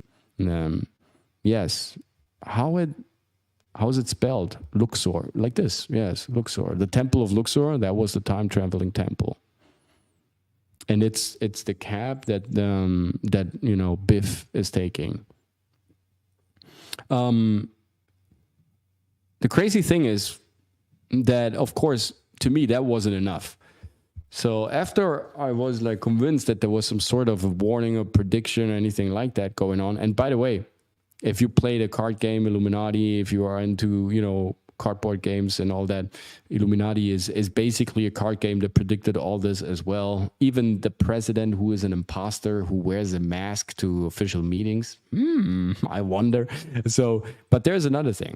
I looked into, of course, because I thought after I showed this presentation, and this is all true stuff, guys, right? After I showed this to a Hollywood director, the Hollywood director told me back this is for sure no coincidence. He said that it is impossible. All these little things are just happening coincidentally. And he knew Zemeckis. Also the fact that Zemeckis brought out a movie where the protagonist is dressed like Marty McFly exactly 30 years later. And exactly at that location was another thing that kind of convinced him that this was absolutely all And he said it could be that he kind of saw some documents, that he kind of heard of something like that. And he, like Steve Jackson, the guy who, created Illuminati, the card game, he obviously knew something as well. I mean, just, I played this game. It was just amazing to see that all the stuff this game was kind of, revolving around actually happened in real life later. And so to me, that was, so many people were exposed to some sort of knowledge for sure. And Zemeckis is not the only one. And Steve Jackson is not the only one. There were many more.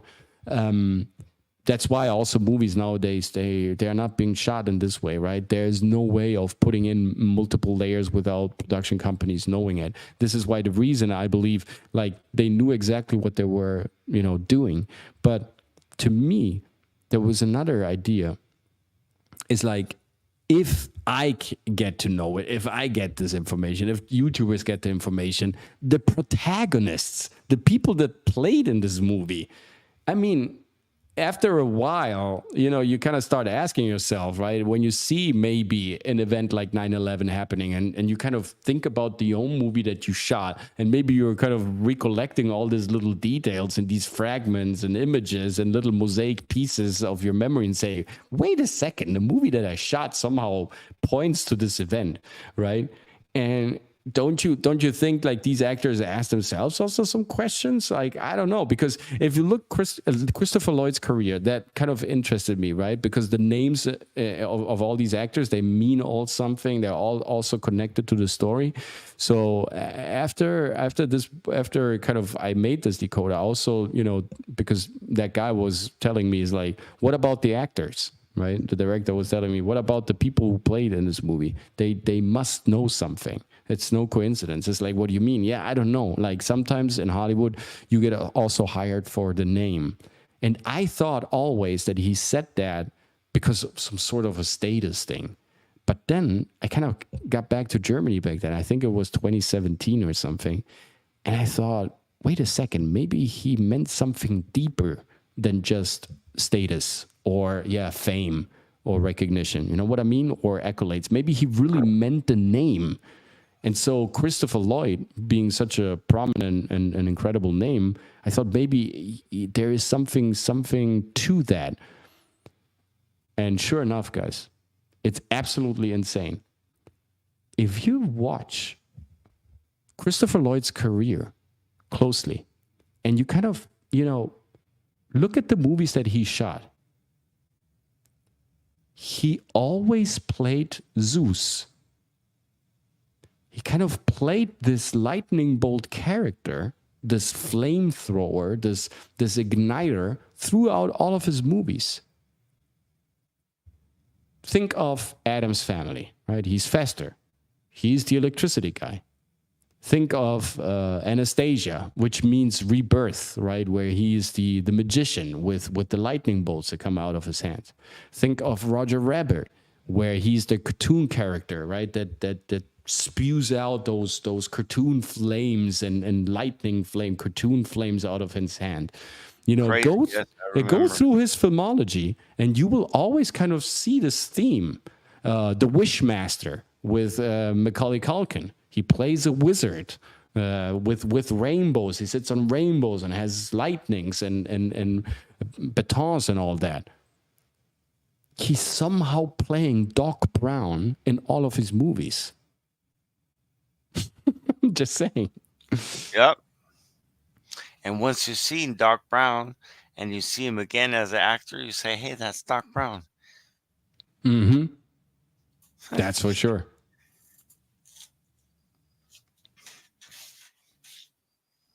Quick, everyone, give me a game recommendation. A game recommendation? Oh, I'm not good with games. Game. Wait, what? What kind of game? What kind of game? Blockchain-based play-to-earn game, or? Hey, man, tell us about some blockchain games. There are a couple good things I could tell you about, but it's not, it doesn't fit in this show, I guess. Maybe we can. Everything fits in the show at this point, man. Don't worry. Well, I mean, just play to earn, learn to earn, move to earn. all these kind of things, they're right around the corner. Okay, it's yeah. This is a And really cool thing. Yeah. NFTs, owning land. I mean, or in-game artifacts. When you own these NFTs and people, millions of people playing these games daily. When they move on your kind of certain land that you own, you get passive income. Yeah, absolutely. Like Sonny that, bought a crypto exchange for sure. Yeah, a couple of days ago. So this is brand new. Yeah, it's getting into NFTs, and But there is it's a blockchain called is it Immutable X? There's a blockchain where that allows you to play games, and all the artifacts, all the in-game artifacts, you can now integrate them in all the other games, and you can transport them and also sell them as NFTs. everything will be NFT. Everything will be Yeah. tokenized. Yeah. Like, Is that a Corium chain that you're wearing? Nobody? yes, that's my Corium punk. I It's a own Corium. I own four of these punks, and every month I get passive income for just holding these punks in my wallet. That's nice. Ooh. Yeah. Yes. And Corium is the layer 1 enterprise blockchain. So it's a 3rd generation blockchain. It's something very special. I look at it as a wormhole. And like Does it really Donald, work? Does it really work like a wormhole? well, when you look at the blockchain space, I mean, you know a little bit about it. Right. A lot of things move over these bridges, and every bridge has a certain maximum weight they can handle, right? Mm-hmm. We have these rules. I mean, in Germany, we have these signs. You can't go over this bridge when you weigh more than certain tons. They warn you. Mm-hmm. And these the liquidity that is actual moving is not that much. But once we start going with institution and banks and the big money, these bridges will all fail. So, and they're not flexible. A wormhole is flexible, and it always will be on a different spot. So it's not there to be hacked or entered. A bridge can easily be hacked, Mm-hmm. It's interesting you say that because the whole economic system for at least the last 100 years is one that heavily relies on people following the current system in an unconscious manner while not being aware of the fact that all that's happening is that everyone's accumulating so much debt that at one point is not going to be able to be sustained. And hey, have a good night, Dempsey. Yeah, Okay. have a good night, Dempsey. Thanks so much for stopping by, man. It's been great. Thank you, man. Thanks for the real cool conversation. I loved your comments. Yo, Dems. Mm-hmm. And I will say this, right? So it's crazy you say that the bridge can be hacked because just like in the movie with the representations of like 9/11 and such, like the system is literally got crashed. Something crashed into it, and that was things like crypto or just people becoming more aware of their surroundings. You could call the thing crashing into the system or hacking it as a very rude awakening for most people. For others, it's very was sort of like a second nature thing for it to happen, right? But in my opinion, once once things start coming out into the light, and people realize that the concept of free energy does exist. Welcome, Bullish Productions. Hey, Thank you welcome, so sir. much. Hey, absolutely. Thanks for the support. Appreciate Thank you, it. sir. Yeah. Like I said, with the whole with free energy specifically, which FYI, like the whole obsession with traveling through time requires a ton of energy, which for any like feasible advancements, you require a good bit of energy. But just like Doc Brown's dilemma, everything is being hoarded, right?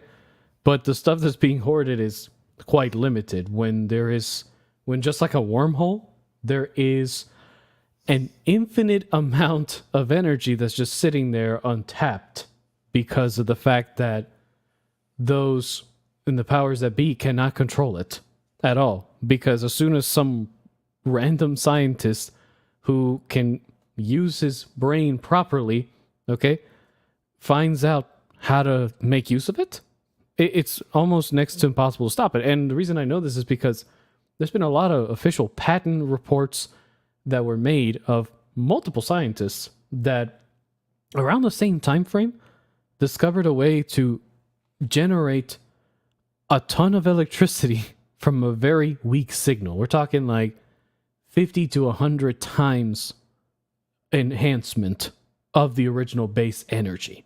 Okay? And when that threatens the establishment, of course, they're going to try to, first of all, suppress it, and then create the good old movie that is the lie that, oh no, this is where we are at. We can't really advance that fast because, or things can't get better more rapidly because, oh look, we got to worry about this illusion called the debt, the national debt, which, if I'm being honest, it's all complete bullshit in order to keep people in control. Because if you try to ask the banks, hey, okay, this country wants to pay their debt, give the money up. They don't have the money. The money is gone. No, it's not. It's all. The money, if anything, is quite imaginary. It's in your head, and just like the movie here, they're trying to tell you, this is all a show. It's all a farce. Yes. It's all a farce to keep you limited and trapped under the control of people whose only desire, because they're empty inside, is to just control shit because they're afraid of the inevitable change that comes with time. Okay, they don't want to accept the fact that the entire system that they built is rapidly collapsing. And by rapidly collapsing is collapsing faster than the ancient Roman Empire. And theirs was way more efficient than these people's version, because the ancient Roman Empire had the advantage that there was no internet or no rapid spread of information. Okay? But yeah, I just thought it was very interesting. Many things you just said that, connected. Yeah. Correct. Yeah, Dragon is crazy. Absolutely. No, I mean it's fantastic just talking to him. Guys, I think we can disclose this, right? We never prepared the shows. He's improvising. He's a well of knowledge, so I can press a button and say, "Hey, what about Alexander the Great?" And then he starts talking. It's beautiful, and so that's what I think about you, man. Yeah, this is how we. Thank you. This is how we rapidly like a walking dictionary. Mm-hmm. This all became friends so quickly. Because I am so sorry, sir, but Brett just posted something interesting in the comments. Absolutely, let's go. And it was very good. So he says this is why the push for green energy confuses me, because humanity will never use less energy, yet they keep pushing for the reduction of electrical production or electricity but production. It's just for law, right? Just because they want to create more law, more restrictions. Well, it's at the end of the day, it's all about control. And then he mentions here, on the other hand, the amount of electricity we need for the future would have caused lots of pollution using traditional sources of electricity generation, which, for those of you that still don't know it, the only way you can produce the green energy that the clowns are trying to convince you to subscribe to. Oh my God. Thank you, Polish. The only way they can produce the type of fake clean energy that they're talking about is by literally burning more fossil fuels, which, if you didn't know, is quite limited. Like, we're talking like at a certain point in a couple of decades, considering the amount that we use, it will probably run out. Even the term fossil, right? It's kind of disingenuous and misleading because it's not really fossil. This planet, since its inception, has produced oil, silver, and gold. And it never ceased. Saudi Arabia just found 7 gigantic oil and gas pockets, right? Yeah. And the estimate is like, they will be even bigger than what we have used till this date. So if the biggest oil producing country in the world is just saying that so far what we have produced is less to what we have found, so that means they're always coming up with this, what a surprise, we found a new pocket of oil. Oh, look at this. No, we really didn't know that there was. So I'm not sure. Whenever I hear scarcity from the legacy media system, to me that's a red flag that just tells me they want to put adrenaline in our system. They want us to be terrorized by any doomsday scenario possible, right? So fear prevents you from thinking, Coach. Yes, and also it kind of it's the inhibition of spending and consuming. Fear increases your spending. So the more you're afraid, the more liquidity you inject in the system. Speaking of liquidity, there is another shot of the first one that I just wanted to mention. This, of course, is also a beautiful one before we jump back to the second one and then we close today's program. When Marty comes back to 1985, his car runs out of energy, kind of breaks down in the middle of the street, and see the terrorists passing by him in a VW. And then they kind of make a left turn, and just for a second there is a frame, just for a second. And of course, I knew that something was hidden in that frame, so I kind of tried to make it as clear as possible. Of course, when the Libyan terrorists are passing by, they're riding down the road, and what do you see here? The third eye. So the terrorists are, of course, controlled by the third eye, right? The so-called terrorist narrative is here. And they even, they went even out of their way to illuminate that billboard, to illuminate that sign so you could clearly kind of see it. It's, of course, not that clear because it's a really quick shot, but they are passing. They are passing beneath the third eye. Where is it? To the gas station. So the terrorists, the gas station, and the third eye. And again, we have also here 9/11, I think, also on the price chart. Now let's think about some Freemason watching this movie. Is he like capable of seeing these signs and like? Yeah, sure, of course. I mean, there are Freemasons who are maybe some of them. They can say, okay, we got to watch out at these dates, something is going to happen. Like, yes, absolutely. I don't know. I think future.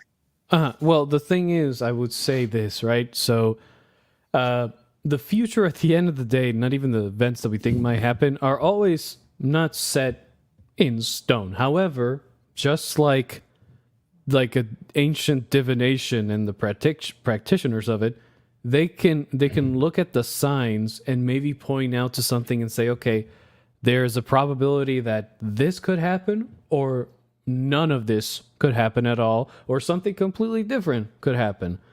And all these secret orders have always used similar methods, right? Either through science or spirit or advanced uses of spirituality, in order to get some kind of upper hand in terms of preparation, so that they can basically survive whatever is to come.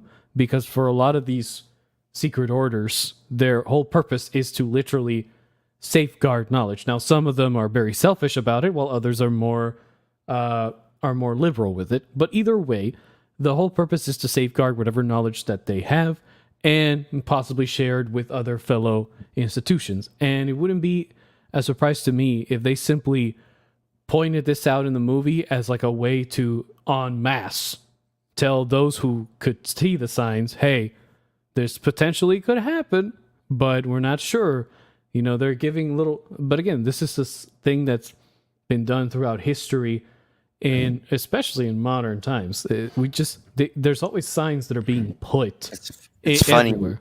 I wanted just to kind of give you also this little thing here. Sorry. No, don't worry. Just it's funny you say history, because it's his story, right? Told by a television. Yep. Yep. And Doc point. Brown. Yeah, Doc Brown is getting the story told by his own television. And except, Biff's surname, his last name is Tannen, which is German and means pine tree. Yeah. True. So we have the Oh. pine Never thought tree, about the pine cones again, also in the very name of Mr. Trump, Biff, whatever, ripoff here. And of course, Biff, You know what's interesting? So I looked up. I was curious, right? And I looked up what's the meaning of the word Biff, right? Mm-hmm. Literally in the dictionary, in Oxford Dictionary, is translated into as a verb or a noun, right? So the verb definition is strike someone roughly or sharply with the fist, and the noun version is a sharp blow with the fist.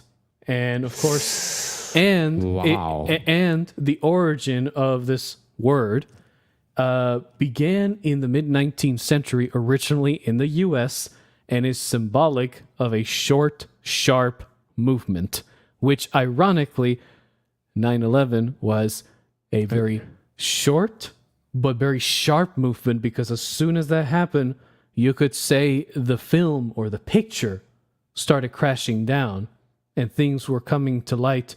And as hard as they tried to suppress it, it couldn't, because just like you see in this background scene right now, the chaos had unfolded. Philadelphia today, basically. Yeah. Or San Fran today. Philly is crazy today. Yeah, Philly is crazy today. San Fran is crazy today. Pretty much looks like that Everything. sometimes. Yeah, but basically the idea is that, just like in this background scene, everything went into chaos after that short event, and hellhole. Oh Yeah. my god. After the towers Yeah. fell, this is all a shit show. It's a hellhole of a show. It is. You can even see how look at where like they have people all over the place, Right. right? Bikers on top of cars and everything. It was also a insinuation You of the worship her. She worships you. Mm-hmm. Divide. Yes. Yes. And also transgender, right? Yes, that's interesting, because at the time, most people don't know this, but like that whole movement started in, I believe it was the late End of 90s, huh? Late 70s. late 70s onward. 70s. Actually, Yes. it's just that it was back in New then- York. yeah. Actually, New York. Yeah, was it was one New of York. the. It was Studio very. 54. It was like a very secret thing that most people didn't talk about. Yeah. True. If you, absolutely punch tree. Yeah, it's interesting. You have to punch the towers. You have to punch the tree. You have to put down. You have to, Strike at the tree. strike at the tree. Yeah. I mean, look at that. When Marty was fleeing, his car literally struck at one of the pine trees. Absolutely. And they were pine- fenced. yeah. Both pine trees were fenced, Yeah. so it was like a ground of the twin. Yeah. Of the. And if you look pine. at the north tower from a different angle, not the famous one, but like say a more different angle from the right hand side, looking at it from the front. Ironically, the north tower from that perspective looks like it's on the left side, and ironically, again, left pine cone tree is the first one to fall, and the north tower is the first.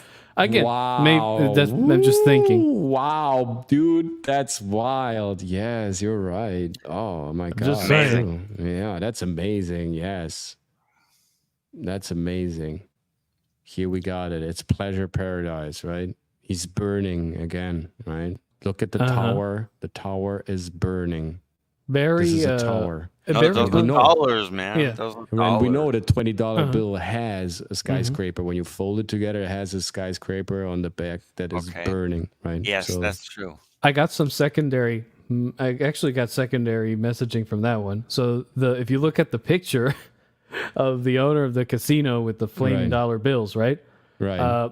What I find it interesting is basically it may be reaching here again, but it's sort of like this predictive idea that at a certain point, the obsession with pleasure or the adult film industry would go to such heights that to most people it will become their own pleasure paradise, but at the end, but right under a casino, which for most people at the time, casinos were thought of as like a form of perdition because whoever Yes. went there would end Yeah, up with it an was- addiction and being destroyed. And He was lost, ironically, Right. the adult industry has become like this casino where you got all these different choices available to you, right? And because you have so many choices available, not only do you become addicted to it, but at a certain point, just like with the casino goer, you feel empty enough. And as a result, now the obsession with monetizing the basic Correct. the basic aspect of love, sex, whatever you want to call it, has now become empty for most people, right? Sex, drugs, and rock and roll. I mean, hey, there you go. Yeah, and there's definitely like, again, this is also to underline the concept here. An when infernal aspect. Yes, thank an you, infernal Galaxy. aspect, yes, Oh, absolutely. wow. That's a perfect scene here. The almanac. Right. So here we have a couple of scenes that are also locking it into. So again, he is invisible. He is Hades. Look, he's in darkness. He has the helmet of invisibility on. Nobody sees him, right? Even if it's there, right in the back of the car. Look, the shadows. He is the Mason. He is like the Mason, or he could easily represent in another way those who can see things. Those who are, ironically, with this word, woke. Not in our not in the definition, enlightened, but like right. the original I know what you definition. Yeah, those who are, or better yet, let's use the Awake. correct word. Those Not who are woke. awakened, yeah, or those who have been, Awake. yeah, Yes. those who have awakened to reality, right? And they see everything around them as an insane show, right? Mm-hmm. Because it is. So It is. yeah. So he's 100%. also in a black car with red leather seats, of course. That is, and with a white steering wheel. So that is, of course, also Rosicrucian color palette. Biff from the past has a cane, right? He has a cane, the cane of Freemasons. Also, of course, the rod, the baton, the magic stick, if you want to call it so. Again, black, red, and white. Very important. The two windows, the portal is being closed. The gate is being closed in both contenders from time and past, right? From future and past. As you can see them in windows. Very interesting. I mean, this is just a masterpiece, right? There is everything like is in this movie is flawlessly integrated and incorporated. The storytelling happens on multiple layers. Again, I think it's the best edited movie of all time. And here we have also in this scene, I believe it is.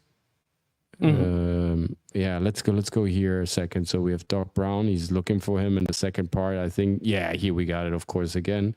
We have the blue streaks, the 9 going into the old setup, of course. Right.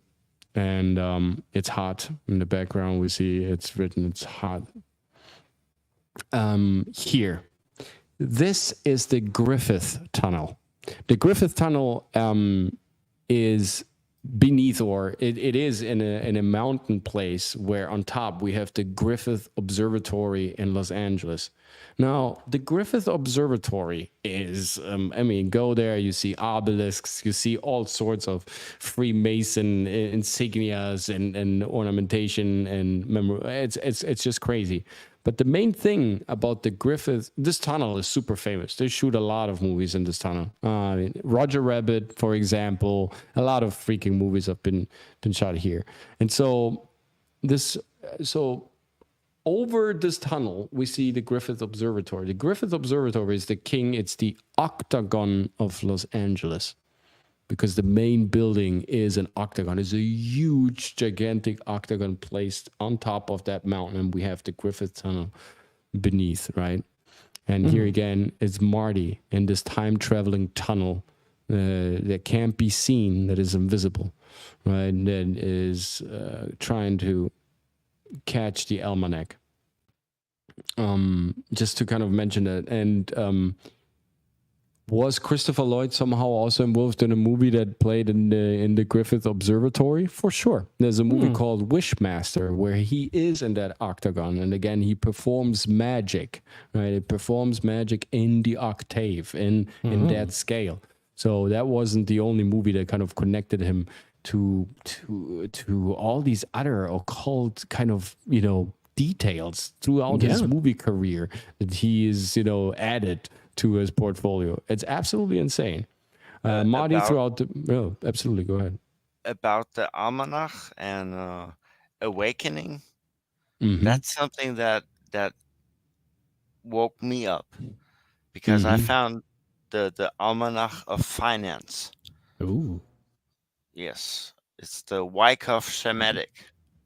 Tell us about it. Mm-hmm. Coach, I sent you a picture. Yes, I know. But if we go, There are cycles, and you can take the Bitcoin daily chart and look for the position we are at the moment, and it will fall the exact way. It's all, manipulated, and oh, absolutely. so Yes, Denver Airport is that was my mind-blowing thing. the Wyckoff accumulation chart. You mean? Yes. We can, you know what? We could discuss this topic on Monday. I have my future day on Monday, so definitely that could be fitting for our Monday session, and we could definitely integrate it. Yeah, well, why not? Just really quick, we go through this. Don't make this too long. Here we have something fantastic. So now we're in the tunnel. He has a black leather jacket, Marty, and a red t-shirt. Biff is hunting him. Griffith's tunnel, again, observatory above. And now pay close attention to this tunnel. Mm-hmm. You see the light here, right? It's coming up. And it's the end of the tunnel. So there is light at the end of the tunnel. It's like a near-death experience. Tunnels are also a metaphor in movies for transitions, transformations from darkness to light, from life to death, from death back, right? So this chase of the past that is catching up with him. And now look what happens. Biff looks up. There is the flying time machine. He runs into shit, and you see, it looks like a freaking spaceship. It looks like something that comes from out of space, right? So after the tunnel, there is this new technology. It drives in this 50 cars, and bada boom, and then you have this it looks like magic, right? It's unexplainable what he sees. Like, how is it possible that there is something like flying and hovering without any wings, right? It must be something that it comes like almost from another dimension to Biff. It must have seemed, right? What is that? And of course, then he has the iconic scene where boom, he runs into the shed. Yeah, it's like to signify that the encounter basically shattered his original viewpoint on life, or that for some people the realization of reality will hit them harder than others. Yeah, especially the less prepared. I think that's what they're trying to insinuate here, with Biff crashing really hard after seeing something fantastical, so to speak. Yeah, I think also the transformation more than once. Yes, it has happened more than once. Oh yeah, man, I could have told you the story when I saw a random UFO out like right outside my house years ago. Nice. No, like a real hovering thing, but I don't know. I might keep that for another. I think I said it once. I said it like 3-4 weeks ago. I forget. It was like one of. Sure. You kind of touched on it. Maybe we should keep it for an episode so we can exchange UFO experiences. I mean, it's interesting, but it's just like, okay, for me, it didn't do much because I was kind of already aware that such a thing could potentially exist, and like, sure. Then again, just like Marty, I'm not really shocked by when I see those things, right? Because like Marty, I'm quite open to the fact that, hey, this is reality. Oh well, gotta get used to it. But a lot of people can also react like Biff, which is basically they hit this hard wall and they don't know how to get past it, even though the wall that they hit is not even connected to other walls. There's literally like, you can walk around it and keep going straight, But for a lot of those people, it's very hard to do such a thing because the way the wall is placed, it makes it look just like with the shadows in the cave story, makes it look so convincing that there's no way out, right? As a result, people can either develop cognitive dissonance out of it, or worse, which is not a good thing. But That's very bad. This cognitive Yeah. dissonance. Oh yes, this is something that the unawakened, the unwoke, right? Yeah. In the original term, in the original sense of what this term actually means, this is what happens to them, right? Because they somehow deep down and kind of they realize something is off. It's like Neo, right? He realized something is weird, something is off, something doesn't quite work, right? It seems like living in a dream, but they can't really point out anything, right? They're just blind to it. And so that you have a cognitive dissonance because the system tells you one thing about how we were created, what the real circumstances and all these things, right? But you feel that there is something else to it, that this information is not quite right. But since everybody is repeating it and you don't want to upset the status quo because you're afraid of stepping out of the comfort cage of having another opinion, dear God, right? God forbid, right? So I always thought people that went to college couldn't be stupid. no, I mean, these are Here's probably the most better, man. indoctrinated. Yeah. It's crazy But you say anyways, that. I mean, it's please go ahead. No, it's crazy you say that because like it took me, maybe 2.5 years worth of going to college, but it was like 1.5 years here, then 1 year and somewhere else before I realized that for most people, it's just a scam. Yes, there are certain jobs that if you go there, of course, you will get practical experience and be able to learn very highly specialized roles. But for most people, a lot of the diplomas and bachelor's degrees, they become worthless once the colleges start selling them off like a Steam summer sale, okay? Because if you didn't know, Coach, I'm not sure if you know what Steam is, but Steam is the...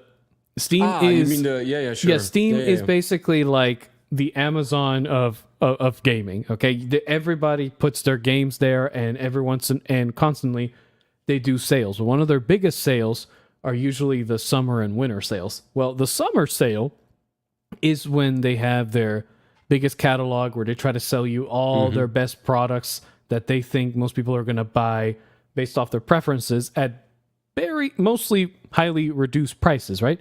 And with colleges, I always thought that it was comical now that I'm older, but they seem to they always take advantage You're a dragon, you have no age. Maybe my mind and spirit, but definitely not in this body. You feel it sometimes in the body, right? Yeah, It's the weight of gold. I guess so, yeah. And I have to say, so with the whole college thing, right?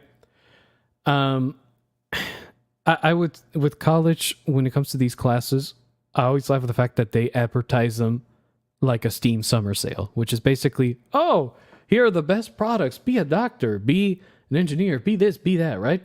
And then when people, we'll give you these extra programs, it'll get you a job, all these bonuses, right?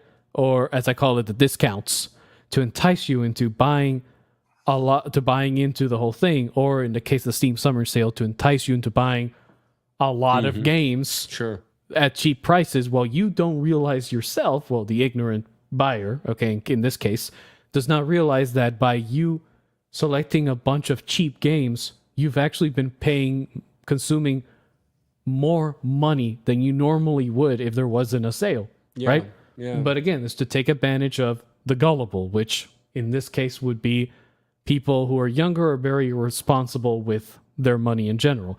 Same thing with college. They take advantage of the fact that most people don't know what the hell they want to do, but their parents say, "Oh, you should try doing this or do that," right? Yeah. But isn't this also the reason? Like, it's also based on the fact that parents are not able to provide guidance anymore, and kind of because they themselves don't have any type of orientation. They so didn't even know they were being fooled. That's the problem. Right. Exactly. They parents believe, were not even it's aware. a system. I pay money, so I send my kids. That must be good somehow, right? They get some orientation there. They can navigate life there. But if they can't navigate life under your rooftop, you as a parent, how are they supposed to navigate life outside of there if you haven't, if you haven't like got, it's about transmitting values more than anything. It's transmitting what frequency to follow, what route to take, what hunch to really kind of, understand where is it coming from? What are you acting on? If you can transmit that as a parent, do you think college is able to do that? Where they have to stuff you as much information as they can in order to fulfill some grades, in order to fulfill some other grades that then somehow predict how fortunate, successful you will be inside of a company, and based on those levels, then you get hired or not. This is not orientation. But the crazy thing is, Coach, right? Did you say that about Sorry stuffing for this you with little random... No, you're good. But the whole stuffing you with knowledge, right? So here's the thing.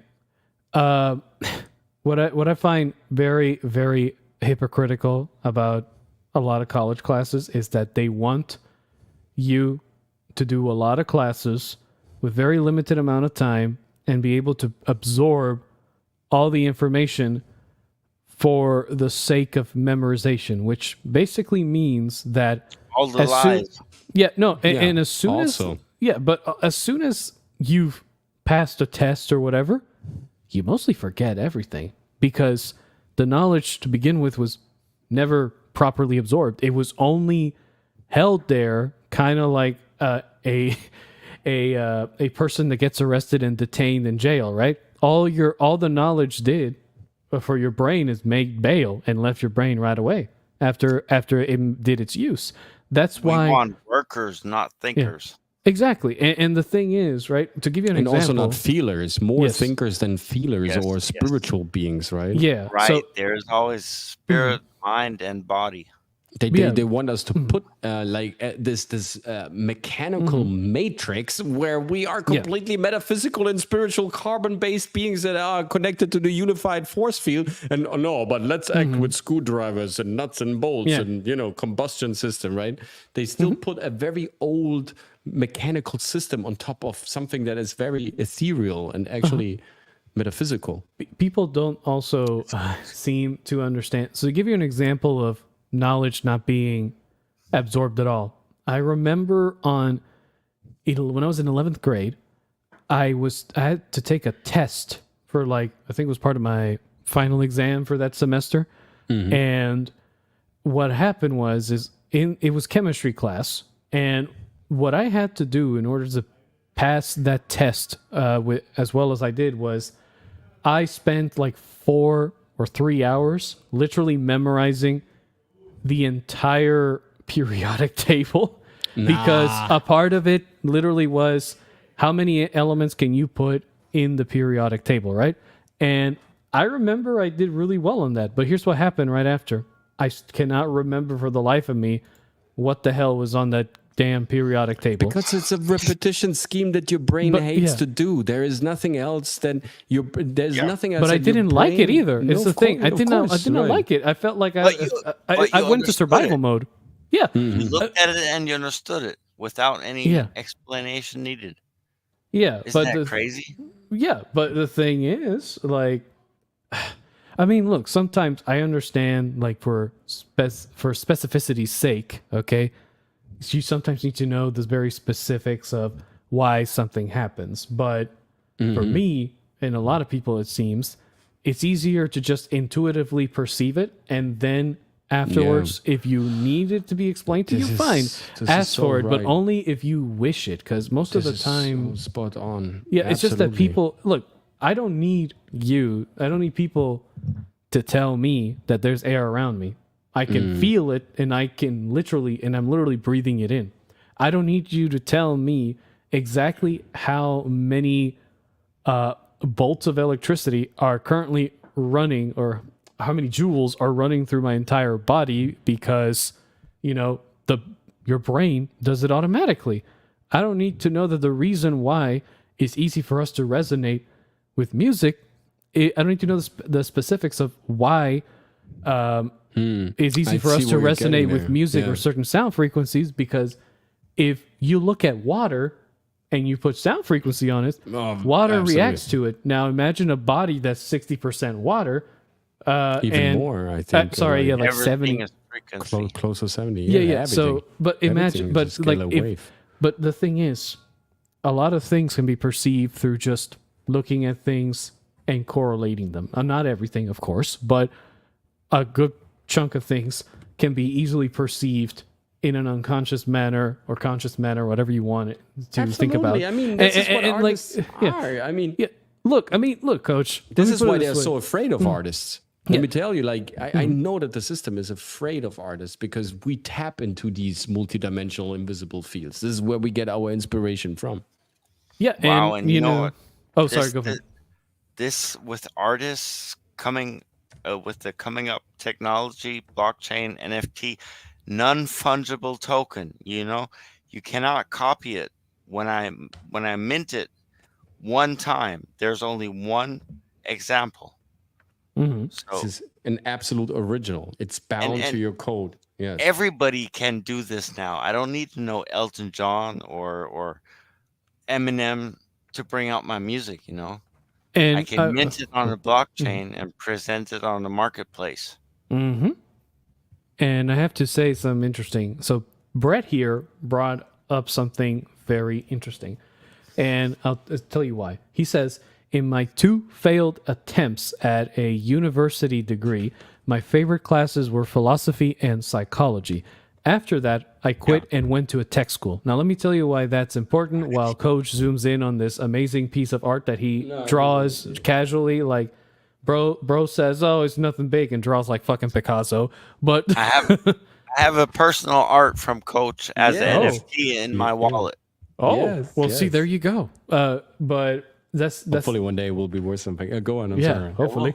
It probably will, Coach. But Let's see. one thing I find interesting here, he mentioned that his favorite classes were philosophy and psychology. And ironically, throughout modern and ancient history, the greatest scientists that have created some of the greatest breakthroughs, both known and unknown, were always those that were very much involved in the pursuit of understanding the philosophy of what it means to be human, but at the same time understanding the psychology of themselves or of the general human being. And how Yes. you, in what matter and what, Yes. people don't understand the importance of the relation, how you stand to a certain piece of knowledge, to a cluster of information, how you decode and implement and then replicate for yourself knowledge that goes through your conduit.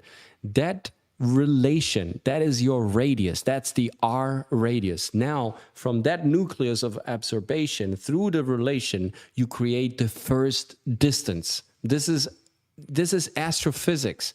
And with that first distance, you're able to create a circumference. Now you have a center, a relation, and a body. And A with whole that, eternity, literally. yes, you have a location in space. So a philosopher, yes. Why is astrophysics? Why was it invented by philosophers? Because that's the original thought. And you just kind of to clink in. I have a little worksheet here. I think it's upside down, by the way. that could there you go. very well be. Yeah, it's upside. It was upside down. There you go. That's typical. Yeah. So these are scalar toroidal waves, how they function in our universe. It's my worksheet. So the very creation of a circumference and the stabilization of a spherical shaped body is only possible through the resonance, through the vibration. Everything is a toroidal scalar wave. It is. As above, so below. So below. Absolutely. Yep. See, this is pretty straightforward. And ironically, people don't also seem to realize this. Super simple. If you have any visible veins on your hand, look at them, on your arm, look at them, then look at the rivers of the earth. They have the same pattern. Look at nebula clusters, how they are kind of branching out, right? When you look Absolutely. When you look at Earth from the bird perspective, you can find everything. The heart, veins. Yeah. the nervous veins are system. the The branches. Yeah, the rivers, creeks, rivers everything, right? It's are all the electrical veins, scar. and yes. look at your lung. It's like a tree. Absolutely. Yeah. like a tree without And leaves. we are a tree. We have a corona, we have a root, and we have a visible everything. trunk. Yes, absolutely. Magma is blood. Interesting you say that. Magma is blood, and you say you're saying this to a Sicilian. We have Yes. an active volcano. Galaxy Yes. strange. Oh, That's galaxy. really good stuff. Magma is blood is really good stuff. The rivers of Mars, right? Yep. And by Vesparelli, discovered in the, I think it was 16th century by Vesparelli. Yes. No. I think it's Italian. It's above, so below. And, guys, I mean, no, go ahead. Yeah. No, I was going to say, also, Brett, you're right. Ironically, science is actually very much an art in and of itself. Yes. People don't seem to understand this, but the ability to understand something, perceive it in a different way, and then being able to manipulate it yourself in order to create something new and unique, that is literally what art is about. It's literally the manipulation of whatever you take upon yourself to do, and then trying to achieve a vision that you have in your mind. And ironically, just like God, you're creating something from something else, and now you've created something unique.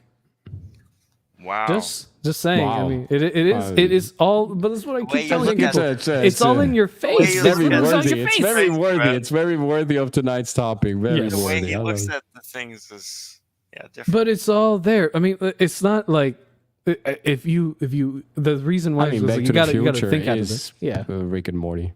it's fine. I understand, buddy, but it's all good. The point was made anyway, Brett. Just take that's- it. Take the win. Take the win. Take the win. Yes. I No. think. Yeah. I think we're done now. Yeah. Yeah. I think we Part What? 3, maybe, maybe part 3. I'm not sure. No, or I don't maybe think some so. other part.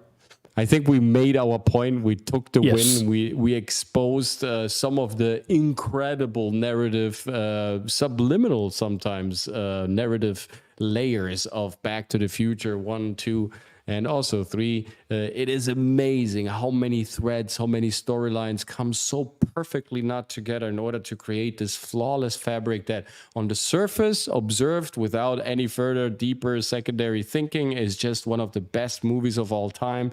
And if you dare to look apocalyptane, the apocalypse means to look behind, to unveil, to disclose, right? If you start the apocalypse, which in its original meaning, in its original term, is something beautiful. It means to see clearly, to unveil, to disclose, to put the veil aside, to look under the rug. And this is what we did in these 2 glorious episodes of Was Back to the Future written by a time traveler? And maybe it was. Maybe, Robert Zemeckis was exposed to incredible knowledge. Maybe he just made everything up. And this is all a huge...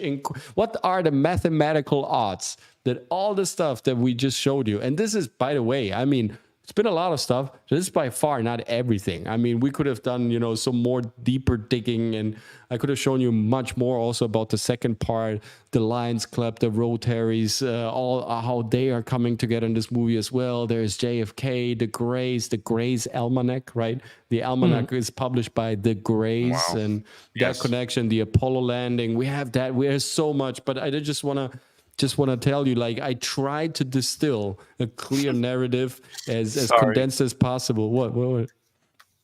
And I hope you guys enjoyed. Thank you so much. Lizard of Linux Lane. We definitely going to do the code. I'm not sure. I have to talk with my dear friend Dragon Slayer Commentaries if we can do it on Tangent King, or we will kind of look at it maybe next Monday. I don't mind doing it on Tangent King. We just keep it short.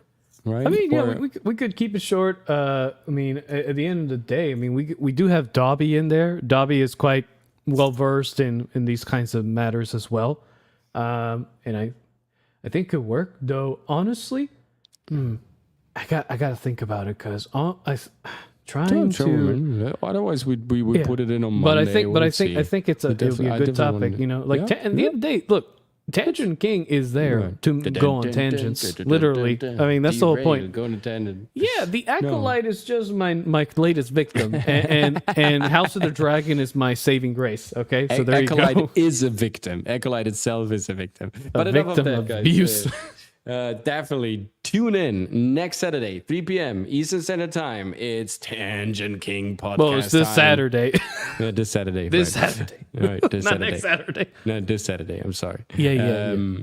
And yes, I hope you enjoyed the shows that we did on this topic, guys. I hope you enjoyed it. Thank you so much to everybody who came out today. You in the chat, you smashed it, you crashed it. We had a lot of viewers, and there was a nice peak, a nice oscillation. Make sure to share this content, to tell everybody else about that there are some 3 crazy sages coming together every Tuesday, sometimes with the Phantom NFT, nobody you know, and kind of giving you incredible stuff to think about. Make sure to kind of mention us somewhere else as well, so this community can grow a little bit and we can have more fun. And we're open to all these inputs, incredible messages, and that you are giving us. The comments are just, it's just great to be around here. So, Dragon Slayer, why don't you take it away and tell us where we can find you, what you do in your private life?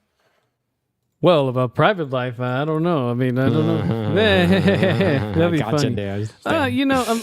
Shit, I'll just say this. Hey, if I ever hit like 50K and... No, actually, let me put it this way. If Hypno hits 100K, does a face reveal, and then I hit 50K, I will do my face reveal. Okay? That's on record. There you go. No. There you go. Woo. All right. That's just me saying it randomly here.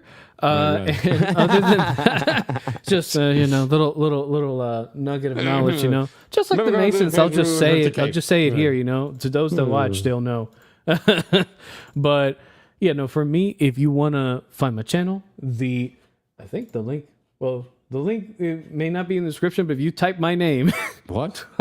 Or is How is it that possible? Is it there? Oh Lord, well, it doesn't matter. Should be. It doesn't. Is it? Oh Jesus Christ. Oh well. Maybe I fucked up. It's okay. Either way, there will be a link in the description eventually, and if there's not, just look me up by the name Dragon Slayer Commentaries. You will see the little dragon hoodie avatar. It's the only one that's there. Yep. And I'm the only one that has that name on YouTube because nobody thinks of putting the very weird, paradoxical name of Dragon Slayer Commentaries while having a dragon humanoid avatar. Hence, that's who I am. Very paradoxical. And somehow I'm able to exist, though. But I do, like Coach said, I do make the Tangent King podcast. I usually go live every Saturday at 3 p.m. Eastern Standard Time. That would be 2 p.m. Central, 12 p.m.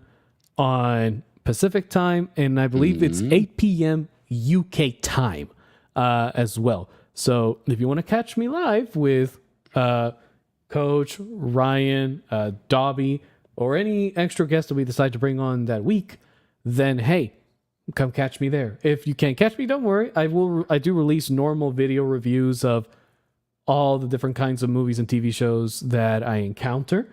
And, the replays of the lives are there. If you don't like watching on YouTube, then I have all my stuff on Rumble, so catch it there. Apparently Rumble is nicer on the live streams than YouTube. I don't know why. Yeah, I don't know why either. It's amazing, but it's still random.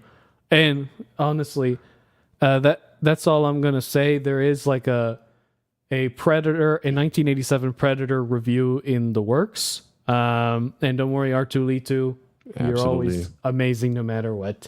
Always remember that. But coming out and supporting. Yes, R2-L2. Nobody. Do you want people to find you? Here is a question for you. Do you want people to find you like the lightning bolt? Yes. Did you catch the reference? Well, I don't have no channel or anything. I have a Telegram channel, where I help people learn how to use blockchain, for self-custody and not use centralized exchanges. Should I post your Telegram group name here? Or just if people contact me and personally, and okay, cool. Okay, so if you guys are interested in the latest incredible news, everything that kind of revolves around blockchain technology, his Telegram channel is one of the best channels to cover that. Like period, worldwide. It is an amazing community. It's happening mostly in German, but some of the videos are also in English, and people mostly talk English there too. And he, of course, being the channel founder, myself, you can find me there sometimes too, kind of, talking. We have group chats as well. We talk about history sometimes. It's a really funny place where you can get a lot of information also about how to get magnificently rich and big in the future. Very German of you to pronounce it like that. But unless than that, I'm just a He's daddy. a great guy. Yeah, he's a daddy. He's a great guy. He's a phantom NFT. It's amazing what you do, man. 4 kids, Searching right? for truth. 4 kids, man. Yes. Thanks for your service, for 3 sure. boys and I finally made a girl. Amazing. I'm hoping for a girl first too. That's gonna be the daddy's girl. Time to All get right. kids, coach. Yeah, I know. No, I have to hurry up. I have also to hurry up to close this program today. Again, thanks to R2, to Lizard, to Pat, to Dempsey, to Galaxy Stranger, to Low Spec Linux Laptop, the Polish production guy who was here. Thank you so much for stopping by. Oh, hey, yes. if you like the program, be a regular to our show. We need clear and strong voices like yours. Thank you to everyone who was here today.